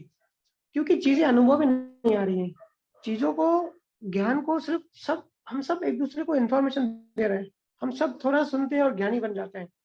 अनुभव जो होता है ना, एक पर्सन भी अगर अनुभव कर लिया तो हमको बहुत बड़ा शौक लगता है अंदर में चीजों का, कि कौन सी चीज कैसे काम करती है, फिर हमारी डायरेक्शन चेंज हो जाती है। तो मौत होती है, ये भी सिर्फ हमारे लिए इन्फॉर्मेशन है, हमारे लिए अनुभव, हमारे अनुभव नहीं है, क्योंकि हम पैदा हुए उसके बाद तो हमने मौत देखी नहीं है। हाँ, पिछले जन्मों में मौत देखी है, लेकिन वो हमारे अनकॉन्शियस में पड़ी है। ठीक है, हम बाहर उसको कॉन्शियस में हमको पता नहीं है कि क्या हुआ था हमारे साथ, लेकिन मौत क्या है, हम सबको एक्सपीरियंस, अनुभव ही नहीं है। जैसे जब तक किसी की शादी नहीं होती तब तक शादी का अनुभव थोड़ी होता है कि शादी के बाद कैसा लाइफ होता है ना। सिर्फ हम सबको पता है कि भाई शादी करनी होती है और सभी शादी करते हैं। है गुड्डू, है क्या जोड़ा हुआ? हाँ है अंकुश। हाँ गुड्डू भाई, तो शादी तो हम सब करते हैं, लेकिन शादी का अनुभव थोड़ी होता है, वो अनुभव तो शादी के बाद ही आएगा। ऐसे ही सिर्फ हमने शादी की इंफॉर्मेशन है, लेकिन जिनकी शादी हो गई है उन सबसे पूछिए अनुभव, तो बहुत सारे जोक्स है उस पे कि शादी के बाद जब अनुभव आता है रियल में तब कितनी हंसी आती है। ठीक है, तो ऐसे ही हम सबको मृत्यु की तो अनुभूति हुई नहीं है। हम सब पैदा हो गए और अभी भी हम पूरे मरे नहीं है। ठीक है, हालांकि हम रोज रोज मर रहे हैं, एक एक सेकंड में हम मर रहे हैं, एक एक सेल हमारा रोज मर रहा है, लेकिन हमको ज्ञान नहीं है, हमको अनुभव नहीं है। और दूसरी बात क्या होती है, अहंकार की। अहंकार का मतलब ही ये होता है कि अपने अस्तित्व को जगा के रखना, अपने अस्तित्व को जिंदा रखना। और जो भी हम मृत्यु देखते हैं ना, दूसरे की देखते हैं, तो हमको लगता है, हमारे अहंकार को लगता है कि वो मरा है सामने वाला, मैं थोड़ी मरूंगा, हम थोड़ी मरेंगे।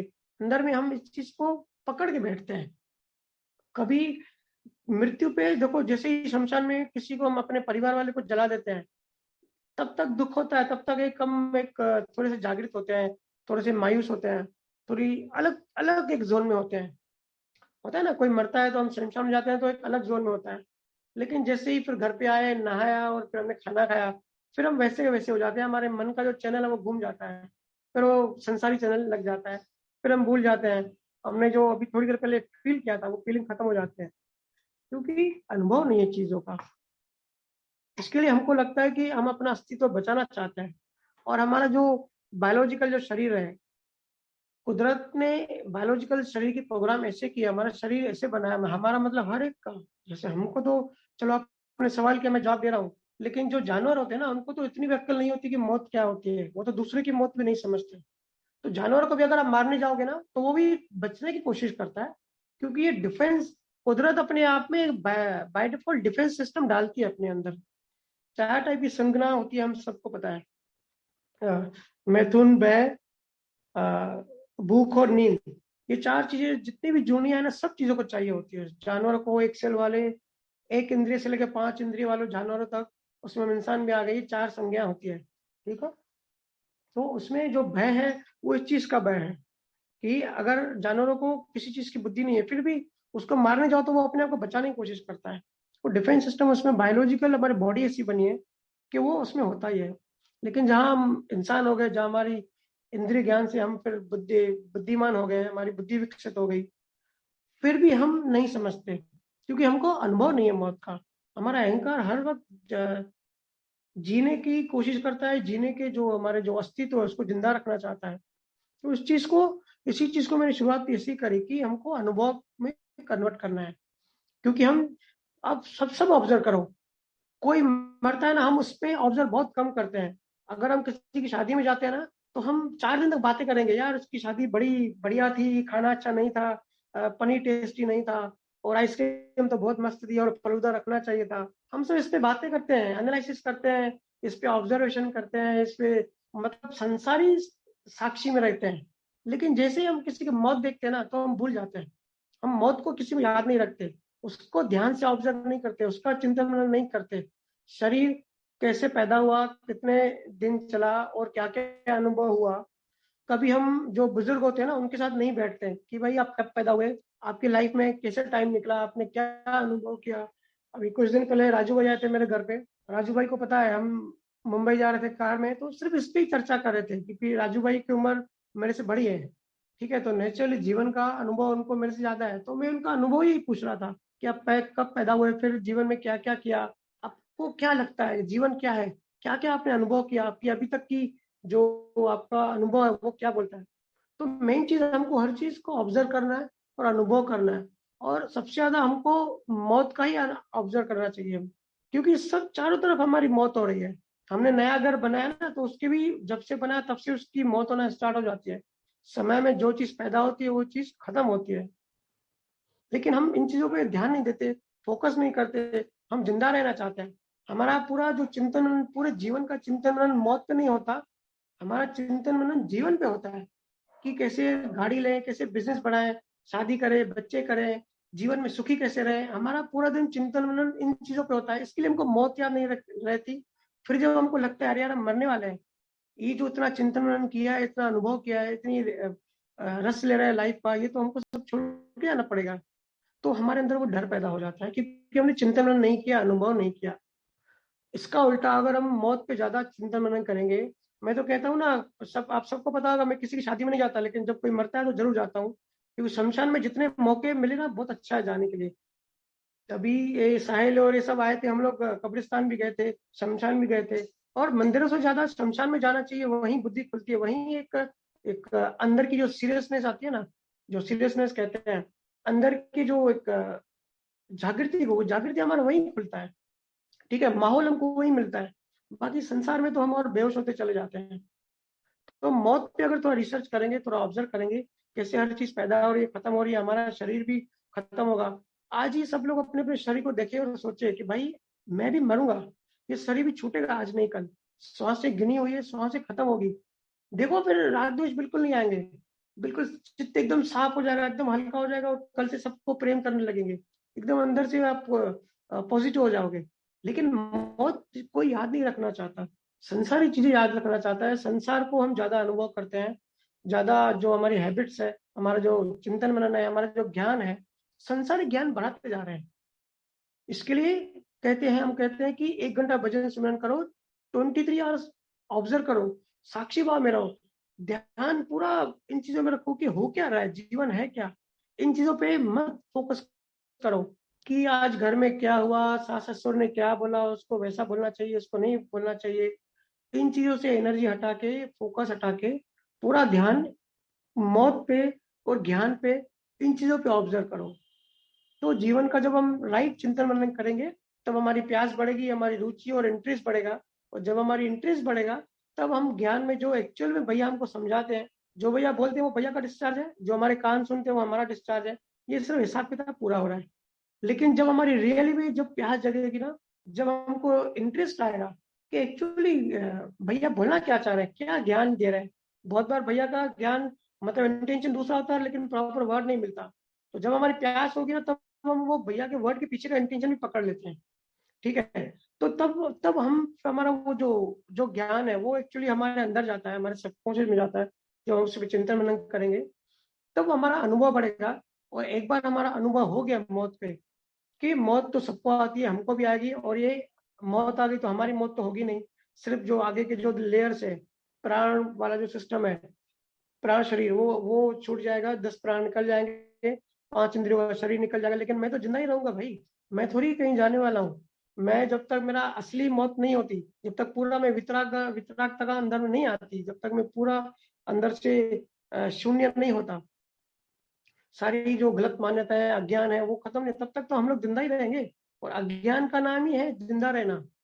तो जैसे जैसे अज्ञान हमारा मिटता जाएगा, वैसे वैसे हमारी आंतरिक मौत होती जाएगी।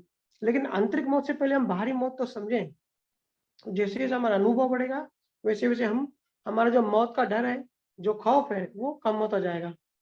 क्योंकि हमको साथ में ये भी ज्ञान आएगा, ये भी अनुभव होगा कि श्वासें गिनी हुई है, कर्मों के हिसाब से हमको सबको प्राण मिले हुए हैं। ठीक है, 1 सेकंड भी प्राण शरीर में रुकता नहीं है, जैसे उनका टाइम आता है। तो जब ये हमारी चीज हमारे अनुभव में आएगी, तो डर निकल जाएगा। जो आपका लास्ट में आपने पूछा कि मौत से डर क्यों लगता है, क्योंकि हमको ज्ञान अनुभव नहीं है, हमने सिर्फ सुना है कर्म कैसे काम करते हैं। जिस दिन कर्म कैसे काम करते हैं हमारा अनुभव में, हमारी गहराई में आ जाएगा, हमारी आत्मा में आ जाएगा, एक नेचुरली सिस्टम में आ जाएगा, तब हमको मौत से डर लगना बंद हो जाएगा। इसके लिए सारे किसी भी संत को मौत से डर नहीं लगता। ठीक है, ठीक है मोहन जी। जी भैया, धन्यवाद जी। जी राम राम। राम राम। पूजा।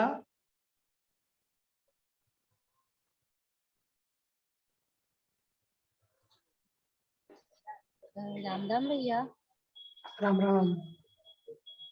भैया मैं ना एक वीडियो देख रही थी, तो उसके ऊपर मेरा क्वेश्चन है। बुद्ध के ऊपर मैंने वो वीडियो देखा था।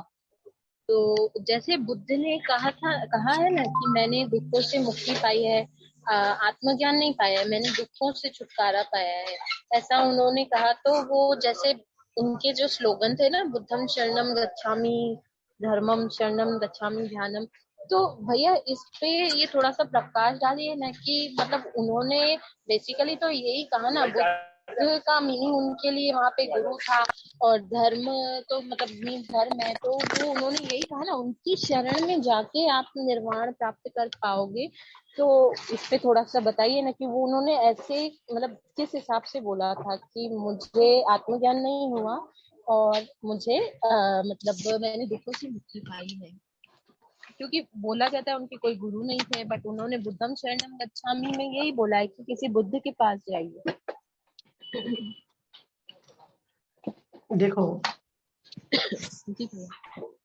बुद्धिज्म बुद्ध जो है ना, जैसे लास्ट वीक भी भैया ने कहा कि जितने भी संत होते हैं पूरी दुनिया में, सिर्फ हमारे हिंदुस्तान में नहीं, जितने भी संत होते हैं सारे साइकोलॉजिस्ट होते हैं। ठीक है, मन का ज्ञान सबको, ये जो प्रक्रिया होती है ना, हम जब फर्स्ट टाइम हम पैदा हुए, पहली इंद्री से लेके 5 इंद्री तक इंसान बने, फिर हमारा अहंकार बना, हमारी बुद्धि बढ़ी, फिर वो पूरा जो संसार का जो हम एक्सपीरियंस करते हुए जब आखिर तक पहुंचते हैं तो आत्मा तक, फिर मोक्ष में चले जाते हैं। ये जो पूरी हमारी यात्रा है, ये यात्रा में ये भी एक पार्ट आता है कि मन के नियमों को, मन को काम करने के तरीकों को हम समझने लगते हैं। ठीक है, तो बुद्ध ने ऐसे ही बुद्ध को भी बहुत सारे कंट्रीज में दुनिया का नंबर 1 साइकोलॉजिस्ट कहते हैं। ऐसे ही कृष्णा का भी बोलते हैं, क्योंकि कृष्णा ने अर्जुन की पूरी साइकोलॉजी चेंज की। अर्जुन तो भाग रहा था मैदान से, लेकिन कृष्णा ने पूरी उसकी साइकोलॉजी चेंज कर दी। तो कृष्णा को, हिंदू वाले कृष्णा को कहते हैं कि सबसे बड़ा साइकोलॉजिस्ट है। वैसे ही बुद्धिज्म में बुद्ध को भी साइकोलॉजिस्ट कहते हैं। और बुद्ध और महावीर, मैं आपको बताऊं, समकालीन थे, मतलब एक ही टाइम पे और बिहार में आसपास में ही थे। ये बहुत बड़ी बात होती है, 2 बड़े ज्ञानी पास पास में पैदा हो एक ही टाइम में। इतना बड़ा ब्रह्मांड और इतनी बड़े ब्रह्मांड में एक छोटी सी लोकेशन धरती पे, हिंदुस्तान में, बिहार में, कुछ किलोमीटर की दूरी पे दोनों एक ही टाइम पे पैदा हुए। और दोनों का ज्ञान भी देखेंगे ना, लगभग सेम ही है। ठीक है, लेकिन शब्दों का फर्क है। बुद्ध ने आत्मा का नाम नहीं लिया। बुद्ध की जो, जब से उनको, मतलब बुद्ध जब बुद्ध थे 2,500 साल पहले, उस जीवन की बात कर रहा हूँ, उसके पहले के जीवन की नहीं। बुद्ध जब बुद्ध थे, जब उनको संसार से वैराग्य हो गया, जब उन्होंने एक बुढ़ा दिखा और एक मृत्यु देखी, तो उनके अंदर वैराग्य हो गया और वो फिर जंगल चले गए 12 साल, ठीक है, ज्ञान की खोज में। तो जब उनका ज्ञान जब पूरा ओपन हुआ, जब उनका ज्ञान खुला, तो ज्ञान तो देखो एक ही है, अल्टीमेट ज्ञान। अष्टावक्र से लेके कृष्णा से लेके भैया तक, कबीर, गुरु नानक, सबका देखोगे ना, जो अल्टीमेट ज्ञान है ना, वो एक ही है, सिर्फ भाषा प्रेजेंटेशन अलग होता है। उस टाइम में भी बुद्ध और महावीर पास पास में थे और दोनों ही परम ज्ञानी थे। दोनों ने अपने आत्मा परमात्मा को जान लिया था, लेकिन जो शब्दों का जाल क्या है, शब्दों का फर्क क्या है। बुद्ध ने कहा मैं मन के पार हो गया, मैंने सारे दुख मिटा लिए। दुख मिटाने का मतलब, बुद्ध को कोई दुख तो नहीं था, किसी ज्ञानी को दुख नहीं होता। बुद्धिज्म में ये लिखा हुआ है। तो बुद्ध ने कहा कि मैं मन के पार चला गया, मतलब मन को मैं मन से छूट गया। तो जब मन से छूट जाता है ना, जब मन छूट जाता है, तो फिर बचता क्या है, आत्मा ही बचता है। ठीक है, और महावीर स्वामी ने कहा है कि आत्म शुद्धि, मतलब अपनी आत्मा को पकड़ो। आत्मा के लिए भी, आत्मा हम लोग बोल रहे हैं क्योंकि हमको हिंदी में बोलना पड़ रहा है। वो जो महावीर स्वामी की उस टाइम लैंग्वेज थी, उसने दूसरा को यूज किया, लेकिन आत्मा के बारे में ही कहा कि आत्मा को पकड़ो, आत्मा को ही जानो, आत्मा को ही रियलाइज करो। और बुद्ध ने कहा कि मन को छोड़ो, मैं मन के पार नहीं। तो आपका माइक बंद कर दो ना प्लीज। जी भैया। इसी स्थिति को कबीर साहब कहते हैं अमनी दशा। अमनी मतलब जहां मन नहीं है, मन के बियॉन्ड चले गए। तो मन के बियॉन्ड क्या बचता है, सिर्फ आत्मा बचती है। तो ये सिर्फ अलग अलग प्रेजेंटेशन है, अलग जीवों को अलग टाइम में, अलग सिचुएशन में अलग शब्द ज्ञानियों को यूज करने पड़ते हैं। उद्देश्य एक ही होता है कि कैसे भी करके संसार से, मन से छुटकारा मिले, किसी भी मेथड से, किसी भी साधना से, किसी भी साधन से, किसी भी तरीके से इन चीजों से ऊपर उठाए। ठीक है, ज्ञानी का यही उद्देश्य होता है। सिर्फ प्रेजेंटेशन अलग होता है और वर्डिंग अलग होती है। तो ये जो उसने कहा बुद्ध ने कि मैं दुखों से मुक्त हो गया, उसने दुखों से मुक्त होगा नहीं कहा, उसने कहा मैं मन के पार चला गया। तो बात वही होती है। बुद्धम शरणम गच्छामि का मतलब होता है कि जैसे हम सिंधी कहते हैं ना कि गुरु के बिना कुछ नहीं होता, गुरु की जरूरत हर पल होती है। भैया भी कहते हैं कि गुरु के बिना शुरुआत ही नहीं होती है। ठीक है, तो लेकिन बुद्ध का कहना ऐसा है कि बुद्धम शरणम गच्छामि, या वो कहते हैं कि अपदीप भवा, मतलब अपने जो दीप है वो स्वयं बनो। बुद्ध के मतलब पूरा अगर सार पकड़ेंगे ना ज्ञान का, कि यही है कि जो भी गुरु है, गुरु की शरण में जाना ही है, जो भी ज्ञानी है उसकी शरण में जाना ही है। बुद्ध ने खुद भी बहुत सारे गुरु किए। जब वो 12 साल जंगल में गए तो काफी सारे उन्होंने गुरु किए, फिर भी उसको सेटिस्फेक्शन नहीं मिल रहा था, उसका मन नहीं, मतलब उनका ज्ञान नहीं खुल रहा था। फिर एक दिन उनका ज्ञान खुल गया। लेकिन उनका बोलने का सार ये है कि गुरु मार्ग दिखाएगा, लेकिन चलना आपको खुद ही पड़ेगा। स्वयं को आप स्वयं जान सकते हो, कोई गुरु आपको नहीं जनवा सकता। गुरु मार्ग दिखा सकता है, गुरु आपको हाथ पकड़ के चलवा सकता है, लेकिन चलना तो आपको ही पड़ेगा। समझ रहे हैं मेरी बात? आपका दीपो भवा, अपने दीप खुद बनो। बुद्ध का जो मीनिंग है, जो सार है, वो ये है कि स्वयं को स्वयं जानना पड़ता है। और यही तो चीज है, यही तो ज्ञान है। अभी अष्टवक्र को ज्ञान हुआ, ठीक है, अष्टवक्र गीता में बहुत प्यारी प्यारी चीजें लिखी हुई है। तो अष्टवक्र या राजा जनक को ज्ञान हुआ, तो राजा जनक को ज्ञान हुआ या अष्टवक्र को ज्ञान हुआ, तो अष्टवक्र को ज्ञान हुआ, उनकी किताबें पढ़ने से हमको कैसे ज्ञान हो जाएगा? हमको अष्टवक्र की मूर्ति बना के पूजा थोड़ी करनी है, या महावीर स्वामी की पूजा मूर्ति बना के उसकी पूजा थोड़ी करनी है। हमको देखना है कि उनको तो ज्ञान हुआ भाई, लेकिन हमको कैसे होगा? हमको स्वयं स्वयं को, हम अपनी जो हमारी जो रियल है, स्वरूप है हमारा, हम स्वरूप को कैसे जानेंगे, किस तरीके से जानेंगे, कैसे हम रियलाइज करेंगे? तो जैसे विवेकानंद ने भी कहा है कि मैं मानता हूँ कि दुनिया में बहुत सारे ज्ञानी हैं, लेकिन अगर वो लोग खाना खाते हैं तो आपका पेट थोड़ी भरेगा। आपको अपना पेट भरने के लिए खुद को खाना खिलाना पड़ेगा। वैसी ये चीज है, हमको चलना खुद ही है, गुरु मार्ग दिखा सकता है, और स्वयं हमको अनुभूति हम सबको खुद को खुद ही करनी है, कोई बाहर से हमको आपके नहीं कराना पड़ेगा। तो ये जो पूरी स्टेटमेंट है ना पाली भाषा में, बुद्धम शरणम गच्छामि, ज्ञानम शरणम गच्छामि, इन सबका सार यही निकलता है कि आप चलते रहो, चढ़े वेदी, आप चलते रहो जब तक आप पहुंच नहीं जाते। भले गलत रास्ते पे चलो, लेकिन चलना जारी रखो। चलना बंद कर दिया, वो बड़ा नुकसान है। चलते चलते धक्के खाएंगे, कभी अज्ञान मिलेगा, कभी नहीं मिलेगा, कभी ज्ञान अप्लाई होगा, कभी नहीं होगा, कभी हम डिस्करेज हो जाएंगे, कभी हमारा मूड खराब होगा, हम उदास हो जाएंगे, कभी नेगेटिव माहौल देख के लगेगा यार कहाँ हम फंस गए, क्या हो रहा है दुनिया में, सब अंधेरा दिखेगा। लेकिन रुको मत वहां पे, उदास मत हो। जी, तो पूजा समझ में आया?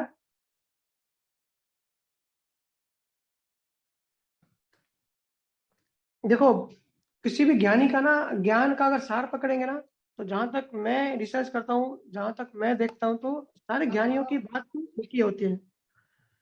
ज्ञानियों ज्ञानियों में डिफरेंस नहीं होता। डिफरेंस होता है जो नासमझ होते हैं ना, नासमझों में डिफरेंस होता है। ज्ञानियों की जो बात है वो अलग काल में, अलग सिचुएशन में, अलग जीवों के हिसाब से होती है, लेकिन उद्देश्य और इंटेंशन और उनका जो जो प्रेजेंटेशन है, जो पर्सनैलिटी है, अलग अलग धर्म में पैदा हुआ है। ठीक है, जैसे अगर फरीद था, सूफी संत था, कबीर साहब के शिष्य थे। अगर आप फरीद के, अगर आप भजन, जो उनके जो भजन लिखे हुए हैं, जो उनकी किताब लिखी हुई है, वो अगर पढ़ेंगे ना, तो वही बात है जो भैया समझाते हैं। ज्ञानियों में डिफरेंस नहीं होता। डिफरेंस होता है नासमझों में, जो अज्ञानी होते हैं। डिफरेंस अज्ञानों क्या होता है? ये दिए होते हैं ना, सॉरी, दिए। तो जो दिए होते हैं, अगर उनको, उनकी जो ज्योति होती है, जो लव होती है, उनको अगर आप आपस में मर्ज करोगे तो वो नहीं टकराएंगी, वो आपस में एक हो जाएंगी। लेकिन जो दिए होते हैं ना मट्टी के, वो आपस में टकराते हैं। शरीर आपस में टकराता है, मन आपस में टकराता है। ऐसे ही ज्ञान आपस में नहीं टकराते, अज्ञान आपस में टकराता है। सबका सार एक ही होता है, सिर्फ प्रेजेंटेशन अलग होता है। ठीक है?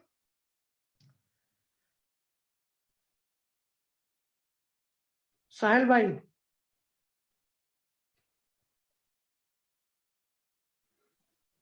राम राम मामू। हाँ, राम राम साहिल, राम राम। कैसा है? बढ़िया, आप कैसे हो? बढ़िया है। तेरा इंटरेस्ट देख के बड़ी खुशी होती है मुझे। इतनी उम्र में इतना इंटरेस्ट आ गया, तो ये बड़े सौभाग्य की बात है। अरे मामू, सब आप ही की कृपा है।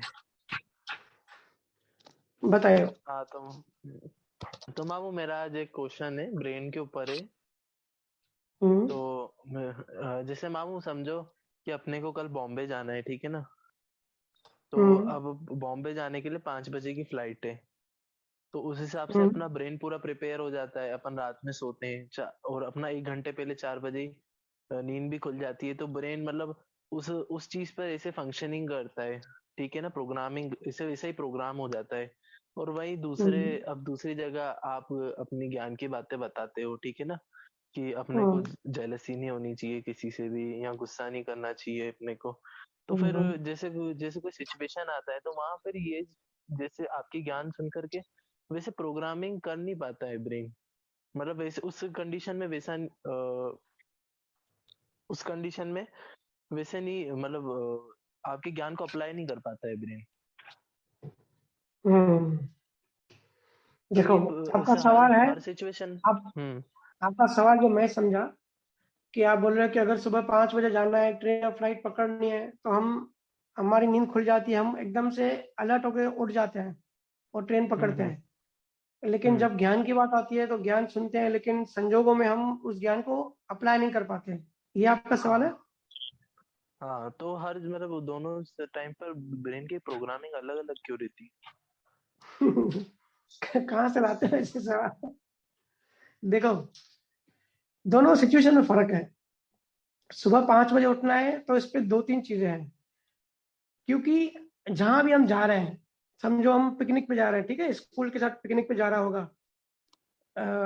तो फ्लाइट पकड़नी है या ट्रेन पकड़नी है, तो हमारा इंटरेस्ट होता है, हमारी रुचि होती है और एक वैल्यू होती है। हम टिकट का पैसा भरते हैं, हमको पता होता है, हमारे मन को पता होता है कि हमने टिकट के पैसे भरे हैं, फ्लाइट की टिकट के पैसे भरे हैं, ठीक है। ये सब चीजों की इंफॉर्मेशन हमको होती है, इसके लिए हमको उसमें इंटरेस्ट आता है, उसकी वैल्यू बढ़ जाती है कि भाई 10,000 की फ्लाइट की टिकट खर्च की है, तो 5 बजे की, अगर 7 बजे की फ्लाइट है तो मुझे 3 घंटा पहले पहुंचना पड़ेगा। तो उसमें इसके लिए इंटरेस्ट आता है क्योंकि उसकी वैल्यू होती है, ठीक है। हमने अपने आप को ये प्रोग्राम किया होता है कि जो चीज सुबह को घटना घटने वाली है वो बड़ी वैल्यू वाली है, इसके लिए उसमें इंटरेस्ट आता है। इसके लिए हम अपने माइंड को, जो चार्ज वाला पार्ट है, जो सबकॉन्शियस माइंड है या कॉन्शियस माइंड भी या डिस्चार्ज वाला भी, उसको हम प्रोग्राम ऐसे करते हैं कि भाई सुबह हमको टाइम से उठना है और टाइम से भागना है, क्योंकि हमको ये भी ज्ञान होता है कि वो फ्लाइट तो निकल जाएगी, वो मेरे लिए रुकेगी नहीं, और ट्रेन निकल जाएगी, वो हमारे हिसाब से नहीं चलती, ठीक है। अगर घर की कार में जा रहे हैं, खुद का व्हीकल है, तो थोड़ी बहुत लापरवाही होती है। लेकिन जब हमको इस चीज का ज्ञान होता है कि सामने वाली चीज हमारे कंट्रोल में नहीं है, रुकने वाली नहीं है, तो ऑटोमेटिकली उसके लिए एक इंटरेस्ट पैदा होता है, वैल्यू और इंटरेस्ट जिसको भैया कहते हैं, एक वैल्यू पैदा हो जाती है, क्योंकि वो छूट जाएगी तो हमको मिलेगी नहीं, ठीक है। ये हमको किसी का ज्ञान होता है, इसके लिए हम अलर्ट रहते हैं। रात से क्या, 1 हफ्ता पहले से अलर्ट रहते हैं, उसी प्लानिंग करते हैं, तैयारियां करते हैं पूरा। और अगर हमारे मतलब फेवरेट चीज है, हमारे इंटरेस्ट की चीज है, अगर हम फ्रेंड के साथ पिकनिक पे जा रहे हैं तो बड़ा मजा आता है, क्योंकि हमने अपने आप को बचपन से बताया, अपने आप को प्रोग्राम किया है कि पिकनिक मतलब मजा, मस्ती और एंजॉयमेंट, ठीक है। जहाँ हमारा जो जो हमारे मन को अच्छा लगता है वही घटना घटने वाली है। हम लोग पिकनिक का मतलब वही होता है, तो हम एक हफ्ता पहले से एक्साइटेड होते हैं। बोलने का मतलब हमारा उसमें इंटरेस्ट बना रहता है, हमारा पूरा फोकस, पूरी एनर्जी, पूरा हमारा हर चीज, हमारा ध्यान वहीं पर होता है। ये कपड़े लेने हैं, ये शू लेने हैं, ठीक है। क्योंकि मेन चीज इसके पीछे जो काम करती है, हमारे सबकॉन्शियस को प्रोग्राम करती है, वो है इंटरेस्ट। अब आते हैं ज्ञान की बात पे। आपने कहा कि ऐसे ही ज्ञान सुन के फिर हम जागृति क्यों नहीं आती, हाजिर क्यों नहीं होता, तो उसका भी रीजन यही है, क्योंकि हमारा इंटरेस्ट कम है उसमें, हमारा अनुभव कम है, हमारा चिंतन मनन कम है, हमारा उसमें फोकस कम है, संजोगों में हम अप्लाई नहीं करते, बाहर का अंदर का सेपरेट नहीं कर पाते, ठीक है। और हमारे बाहर के मन में क्या चल रहा है, अंदर के मन में क्या चल रहा है, अंदर के मन को हम दबोच नहीं पा रहे हैं, अपने आप को एक समझ रहे हैं, हम अज्ञान दशा में है, हमारी आदत नहीं है, हमारी प्रैक्टिस नहीं है। इसके लिए हमारा इंटरेस्ट नहीं है, हम चिंतन मनन नहीं करते हैं। और हमको खास करके हमको उस चीज में इंटरेस्ट कैसे आएगा जिस चीज के बारे में हमको पता ही नहीं है। जैसे अगर किसी गरीब को बोलो कि भाई तू पैसे वाला मत बन, पैसे वाला होने का, रिच होने की, रिच मत हो, तू रिच होना छोड़ दे, तो गरीब बोलेगा भाई मैं रिच हूं ही नहीं, मैं तो अमीर हूं ही नहीं, मैं तो गरीब हूँ पहले से ही, तो जो चीज मेरे पास है ही नहीं मैं उसको कैसे छोड़ू। ऐसे ही अज्ञान तो हमारे पास है ही, तभी तो हम अभी इस टाइम संसार में हैं। हम सब ने 2021 में शरीर है हमारे पास, इसका मतलब ये है कि हम सब पहले अज्ञान में थे, इसके लिए तो हम शरीर लेकर आए, नहीं तो हम आगे की यात्रा में निकल जाते थे, मोक्ष की यात्रा में। तो हम सब अज्ञानी हैं, हम प्रैक्टिस अज्ञान की करके हैं, हमारी आदतें अज्ञान की है। तो जब तक कोई हमको उठाएगा नहीं, जब तक कोई जगाएगा नहीं, यही रूटीन चलता रहेगा। जैसे लास्ट वीक भैया ने एग्जांपल दिया ना कि दलदल में जो डूबता है तो वो अपनी ताकत से बाहर नहीं निकल सकता, उसको निकालने के लिए बाहरी फोर्स चाहिए। इसके लिए कहते हैं ना कि डूबते वो तिनके का सहारा, कि जब पेड़ का तिनका होता है ना, वो उसको ही पकड़ने की कोशिश करता है, क्योंकि दलदल उसको अंदर नीचे खींचती है। बाहर जाने के लिए गुरु का फोर्स चाहिए, किसी का हाथ चाहिए। ऐसे ही ज्ञान वालों की बात नहीं कर रहा हूँ, नॉर्मल संसारी चीजों को भी, इन चीजों में इंटरेस्ट इसके लिए आता है, और ध्यान में इंटरेस्ट इसके लिए नहीं आता है क्योंकि इसकी प्रैक्टिस नहीं है, इसकी हैबिट नहीं है, और कोई बताने वाला भी नहीं है, कुछ सुनने वाला भी नहीं है। तो जो चीज हमारे सामने आ रही है, जो प्रेजेंट हो रही है, हम इसी को जीवन समझ रहे हैं, इसी को बहुत बड़ी बात समझ रहे हैं कि भाई यही जीवन है। इसके बियॉन्ड हम कभी थॉट कभी जाता ही नहीं, कभी चिंतन मनन नहीं करते, कभी चीजों को ऑब्जर्व नहीं करते। ब्रॉड बुद्धि बोलते हैं ना, out of the box. Out of the box कभी सोचते ही नहीं है हम, सिर्फ जो दिखता है बस वही सोचते हैं, इसके पीछे की कहानी को हम कभी सोचते ही नहीं है, इसके लिए हमारा इंटरेस्ट नहीं होता, हमारी इसमें वैल्यू नहीं होती। ठीक है, तो जिसमें इंटरेस्ट नहीं होता वो फिर उस टाइम पे जागृत भी नहीं होगी। मतलब इंटरेस्ट नहीं होगा तो नेचुरल है, हम चिंतन मनन नहीं करेंगे, अनुभव नहीं करेंगे, और अनुभव नहीं करेंगे तो उस टाइम पे वो जागृत भी नहीं होगा। तो उस टाइम जो बाहर का संजोग होगा बस वही हमको डुबाने वाला होगा तो डुबा लेगा, उतारने वाला होगा तो उतार देगा, चढ़ाने वाला होगा चढ़ा लेगा। अंदर से हम जागृत नहीं रह सकते, क्योंकि हमको प्रैक्टिस नहीं है, हमारा इंटरेस्ट नहीं है, हमारी रुचि नहीं है। तो जिस चीज में जितना इंटरेस्ट होता है उस चीज में हम ज्यादा घुसते हैं, उसमें रिसर्च करते हैं, अनुभव करते हैं, और टाइम पे उसमें जागृत रहते हैं। ठीक है साहिल, ज्ञान में अगर जागृत रहेगा, ज्ञान में जैसे कर ही रहा है वैसे तो, लेकिन इन जनरल बोल रहा हूँ, जो भी रिसर्च करेगा इसमें ध्यान देगा, अपने दुख और पीड़ाओं से बाहर आके इन चीजों में ध्यान देगा, तो वो संजोगों में हाजिर रह पाएगा, संजोगों में उसकी जागृति बनी रहेगी। जी मामू। ठीक है मामू, मेरा एक और क्वेश्चन था। बोलो। जैसे मामू अभी मैंने मतलब ऐसा जानना है कि आत्मा, मतलब आत्मा क्या है, कहाँ से आई है ये, और मतलब ये रियलिटी में भी है कि नहीं है कि? देखो, आत्मा का सब्जेक्ट ऐसा है कि आत्मा को शब्दों में नहीं बांध सकते। बोलने के लिए बोलते हैं कि अनंत आनंद, अनंत ज्ञान, और जिसको कोई गुण नहीं है, गुणों से निराकर है, कोई गुण नहीं है, ठीक है, निर्गुण है आत्मा के बारे में। लेकिन ये सब भी डेफिनेशन झूठे हैं, जब तक हमको खुद को अनुभव नहीं होता है, जब सारी चीज झूठी है, क्योंकि भाषा और शब्दों में आत्मा को बताया नहीं जा सकता। जिन्होंने भी बताया है, जिन्होंने भी ज्ञानियों ने बताया, उन्होंने थोड़ा सा 0.00001% उन्होंने बताने की कोशिश की है, वो भी कोशिश की है। ठीक है, बुद्ध से कोई पूछता, ऐसे ही सवाल बुद्ध से कोई पूछता था ना कि आत्मा क्या है, तो वो चुप रहता था, आत्मा के बारे में कभी कोई जवाब नहीं देता था। ऐसा नहीं था कि आत्मा के बारे में पता नहीं था, अनुभव नहीं था, लेकिन उसको पता था शब्द बहुत कम है, बहुत लिमिटेड है, बहुत ही छोटे हैं, शब्दों से हम किसी को समझा नहीं सकते। और अगर शब्दों से जिन्होंने भी समझाने की कोशिश की है तो उल्टा भ्रम भ्रम पैदा हो जाता है। होता है ना, आधा सच जो होता है ना, वो एक झूठ से भी खतरनाक होता है, वो ज्यादा नुकसान करता है। तो आत्मा की बात वैसी हो जाती है। इसके लिए भैया उस पर ज्यादा बोलते हैं कि उसको अनुभव करनी है, आत्मा का अनुभव करना है, और अनुभव भी करना ये भी शब्दों में है, क्योंकि अनुभव कौन करता है? मन करता है। आत्मा में होने का मतलब यही होता है कि जब मन से हम बाहर आ गए तो अनुभव भी कौन करेगा? जब अनुभव करने वाला ही खत्म हो गया तो अनुभव भी कौन करेगा? ठीक है, इसके लिए आत्मा का कोई डेफिनेशन कोई वर्ड्स में नहीं बताया जा सकता। इतना मैं एक सिंबॉलिक बता सकता हूँ, वो भी एग्जैक्टली नहीं हो सकता, सिर्फ एक सिंबॉलिक होता है कि जैसे रशिया में कुछ टाइम पहले ऐसा जैसे हमारे रोड होते हैं ना, हमारे गाड़ियां होती हैं, रोड पे गाड़ियां चलती है, लेकिन रशिया में वर्ल्ड वॉर 2 के टाइम में एक ऐसी टेक्नोलॉजी बनाई थी वर्ल्ड वॉर 2 के बाद, जो कि फेल हो गई, कि जो रोड होते थे ना, रोड रोड चलते थे। मतलब ये जो मॉल में गाड़ियां होती है ना, ऊपर इलेक्ट्रिसिटी होती है, और हम लोग क्या बोलते हैं उन गाड़ियों को?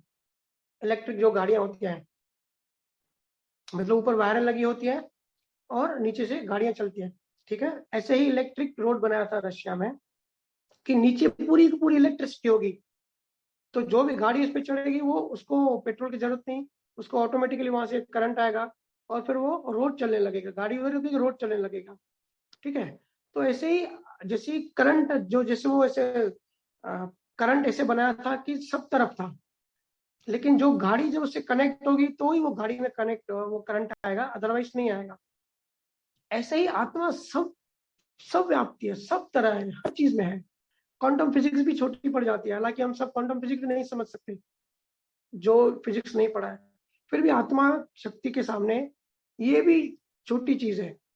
तो आत्मा सब जगह है, लेकिन आत्मा में क्या होता है, एक हल्का सा बुदबुदा पैदा हो जाता है। हम जीव, हम भैया ने बहुत बार बताया हम कैसे पैदा हुए, कैसे जीव आए, कैसे इंसान बना, कैसे मन बना। ठीक है, तो एक बहुत बड़ी रोशनी में एक हल्का छोटा सा समझो दाग होता है ना, वो बना। या ऐसे समझ लो कि समुंदर बहुत शांत है, बहुत स्टेबल है, उस समुंदर के ऊपर हल्की सी लहर बनी, और वो लहर वो फिर खत्म हो गई। तो हम जो जीव है, हम जो हम मन है, वो आत्मा में पैदा होते हैं। आत्मा तो है ही सबकी आत्मा, ठीक है, एक बहुत बड़ा एक कॉन्सेप्ट है ही। उसके अंदर समय के टेम्पोररी टाइम में हम लोग गलती से पैदा हो गए, हमारा अहंकार पैदा हो गया, जड़ और चेतन का मिक्सचर हो गया, इसके लिए हम पैदा हो गए। और आज हम अहंकार हमको पैदा हो गया, फिर वो एनर्जी बॉडी बनी, सब बनते बनते आज हम फिजिकल 5 तत्वों के शरीर में है। लेकिन आत्मा जो है न पैदा होता है न मरता है, आत्मा को न मोक्ष मिलता है न बंधन मिलता है, आत्मा जो है सो है ही। ऐसी वो जो रोड बना था ना, उसके नीचे इलेक्ट्रिसिटी तो थी, अगर उस पर गाड़ी चले तो भी ठीक है, नहीं चले तो भी ठीक है, सब जगह। ऐसे ही समुन्द्र तो है ही, कभी कभी उसके ऊपर लहर बन जाती है और वह लहर मिट जाती है। ऐसी आत्मा है ही, होती है, आत्मा को मोक्ष नहीं मिलता। हम पैदा होते हैं गलती से और हम फिर छूट जाते हैं, हम मतलब हमारा मन या जीवात्मा कह लें, जीवात्मा शब्द मुझे ज्यादा अच्छा लगता है। जीवात्मा पैदा हो गई आत्मा के एक छोटे से हिस्से में, और जो हिस्से में जिस तरह हमारा शरीर बना हम उसको आत्मा कहते हैं, उसको हमने पकड़ लिया, पूरी रोशनी, पूरी ताकत, पूरी चेतना वहां से आ रही है, और फिर हम वहीं पर खत्म हो गए। या आपने डिस्कवरी वगैरह देखी होगी, नासा के जो बताते हैं कि इतने बड़े प्लानेट हैं कि सूर्य भी उनके सामने एक बूंद है, इतने बड़े स्टार्स हैं स्पेस में। तो वो और स्टार्स के पास दूसरे प्लानेट जो ग्रह है वो भी चक्कर काटते हैं, ठीक है, लेकिन वो कैसे ढूंढते कैसे हैं कि प्लानेट चक्कर मार रहे हैं, दूसरे स्टार्स हैं, दूसरे जो सूर्य हैं बड़े बड़े, तो उनको पता है क्या दिखता है टेलीस्कोप में? उनको ये दिखता है कि उस सूर्य पूरी रोशनी है, चारों तरफ रोशनी रोशनी है, लेकिन रोशनी के बीच में एक हल्का सा काला डब्बा डब्बा उनको दिखाई देता है, ठीक है, एक डार्क कोई चीज दिखाई देती है। तो ये लोग फिर अज्यूम करते हैं कि ये प्लानेट है, क्योंकि प्लानेट स्टार के सामने आ जाता है तो टेलीस्कोप में दिख जाता है। तो इतनी बड़ी रोशनी है, वैसी आत्मा समझो इतनी बड़ी रोशनी है, इतना बड़ा ज्ञान है, पूरा ब्रह्मांड में समाई हुई है, अनंत आनंद अनंत ज्ञान जो भी क्वालिटीज हैं, उसके अंदर छोटे से हम एक काला धब्बा हम पैदा हो गए, जिसको आज हम अपने आप को मानते हैं। और हम लोग ही, मन ही खत्म होता है, मन ही पैदा होता है, मन ही खत्म होता है। ये सिर्फ बोलचाल में आना है कि आत्मा को पाना है, परमात्मा को पाना है, मोक्ष को पाना है, इस चीज को हासिल करनी है, और हमको ज्ञान चाहिए। हमको ज्ञान नहीं चाहिए, हमको अज्ञान मिटाना है। जो काली चीज पैदा हो गई है, बस जो पर्दा आ गया उस पर्दे को मिटाना है, तो है ही ना, मोक्ष तो है ही, आत्मा तो मोक्ष में है ही, ठीक है। तो आत्मा को डेफिनेशन से नहीं बताया जा सकता, और जिनको खास करके जिनको अनुभव आत्मा का नहीं है वो तो इजीली बता देंगे, शास्त्र पढ़ के बता देंगे आत्मा ऐसी है, लेकिन जिनको थोड़ा बहुत भी अनुभव होता है ना, वो बहुत कंफ्यूज जाता है, उसको शब्द नहीं मिलेंगे उसको, और वो बड़ा परेशान हो जाएगा कि भाई जो मैं अनुभव कर रहा हूँ उसको शब्दों में कैसे कन्वर्ट करूं, क्योंकि बहुत बार अनुभव शब्दों में कन्वर्ट हो सकता है और बहुत बार अनुभव शब्दों में कन्वर्ट नहीं हो सकता, या तो टाइम की लिमिटेशंस होती है। जैसे लव होता है, एक माँ से अगर पूछे कि अपने बच्चे से कितना प्यार करती है, ठीक है, तो माँ 2-3 लाइन बता देगी कि मैं अपने बच्चे से इतना प्यार करती हूँ, मैं अपने बच्चे से इतना प्यार करती हूँ। तो 2-3 लाइन में वो उसका अनुभव थोड़ी होगा, पूरा अनुभव थोड़ी होगा। लव तो बहुत बड़ी बात होती है ना, माँ तो क्या क्या फील करती होगी बच्चे के लिए, लेकिन 3 लाइन में वो अनुभव नहीं बता सकती।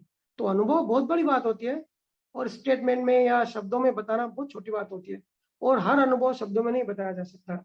इसके लिए साहिल, आत्मा को खुद अनुभव कर, जिस रास्ते पर है उसी रास्ते पे ईमानदारी से आगे बढ़ते जा। एक दिन भैया के आशीर्वाद से मालिक ने चाहा और तेरा पुरुषार्थ वैसा रहा तो खुद अनुभव करेगा, और जब अनुभव करेगा ना तो आत्मा के बारे में बात करना ही बंद हो जाएगा, क्योंकि वो इतना बड़ा कॉन्सेप्ट है।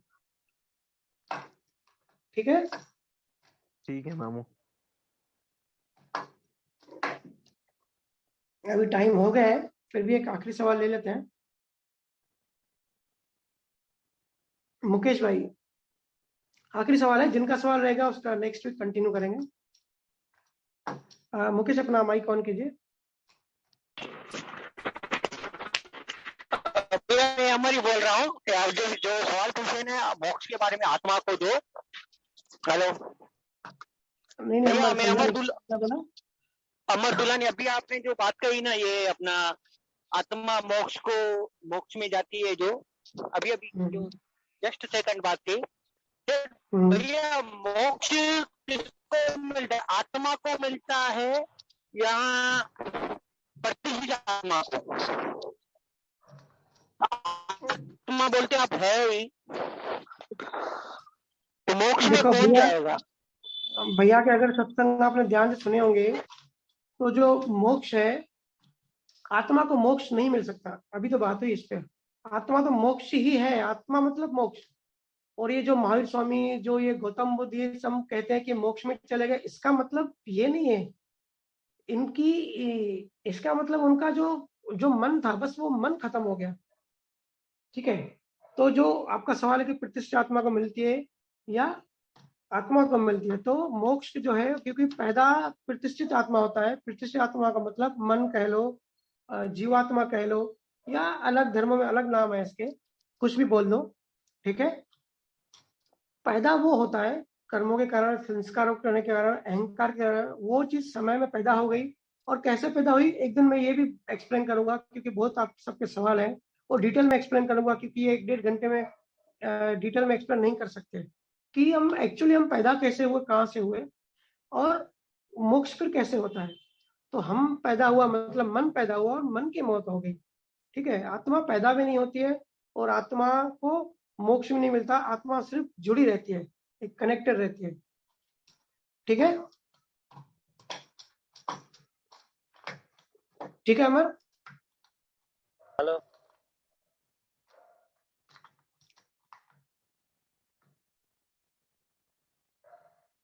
ठीक है, तो अभी यही समाप्त करें, टाइम हो गया है। हाँ भैया, इसी उदाहरण भैया ने भी दिया था, जैसे सबके पास मोबाइल रहता है, जिसका सिम कार्ड कनेक्ट होगा वो समझो जुड़ गया। ये सही सेम उदाहरण हुआ ना आत्मा का भी, नहीं, मैं जिसका समझा सिम नहीं, चालू हुआ। फिर से बोलिए। भैया ने भी ऐसा सेम, दीपक गुरुजी ने भी बताया था, मोबाइल सबके जगह रहता है, जिसका सिम कार्ड चालू हुआ, आत्मा जिससे सिम मोबाइल चालू हो गया, सिम कार्ड कनेक्ट हो गया। अब वही उदाहरण समझे आप मेरी बात? हाँ, मतलब हमारा जो मोबाइल चलता है ना, मोबाइल की जो जान होती है ना, वो सिम होता है। आजकल तो खैर स्मार्टफोन आ गए, तो बिना सिम भी फोन चलता है, लेकिन पुराने अगर 20 साल पहले फोन देखोगे ना, तो बिना सिम नहीं चलते थे। तो सिम तो अंदर होता ही है। तो वो भैया ने ऐसा एग्जांपल दिया हुआ, हालांकि मैंने नहीं सुना, लेकिन भैया ऐसा कहना चाह रहे होंगे कि जो जान होती है, जो बेसिक जो मूल चीज होती है, वो आत्मा, और जो भी उसके बाद जो बनता है, मन हो गया, प्रतिष्ठित आत्मा बन गए, फिर एनर्जी बॉडी बनी, फिर हमारा फिजिकल शरीर बना, फिर हम जो कर्म करते हैं और कर्म को भोगते हैं, सब मन ही करता है। ठीक है, लेकिन आत्मा अगर है तो ही ये सब हम कर पा रहे हैं। आत्मा नहीं होती तो हम सब नहीं कर पाते, और आत्मा की हाजिरी में कर्म बनते हैं। आत्मा की शक्ति, इसको चेतन, जड़ और चेतन कहते हैं। चेतन की शक्ति से ही कर्म बनते हैं, चेतन की शक्ति से ही कर्म निर्जरा होते हैं। ठीक है, वो बियॉन्ड में वही है, लेकिन जुड़ी हुई है, सिर्फ एक वेल्डिंग है। हमने वेल्डिंग कर लिया, मतलब आत्मा और मन की, जड़ और चेतन की वेल्डिंग हो गई है। पूरा ज्ञान इसी पे है कि वेल्डिंग को कैसे तोड़ें। वेल्डिंग टूटी मतलब मन की मौत हो जाएगी। ठीक है, तो अभी आज का सत्संग हम यहीं समाप्त करते हैं, और जिनके सवाल रह गए उनसे माफी चाहूंगा, और अगले वेडनेसडे फिर कंटिन्यू करेंगे। आप सबका बहुत बहुत धन्यवाद, और सभी को राम राम।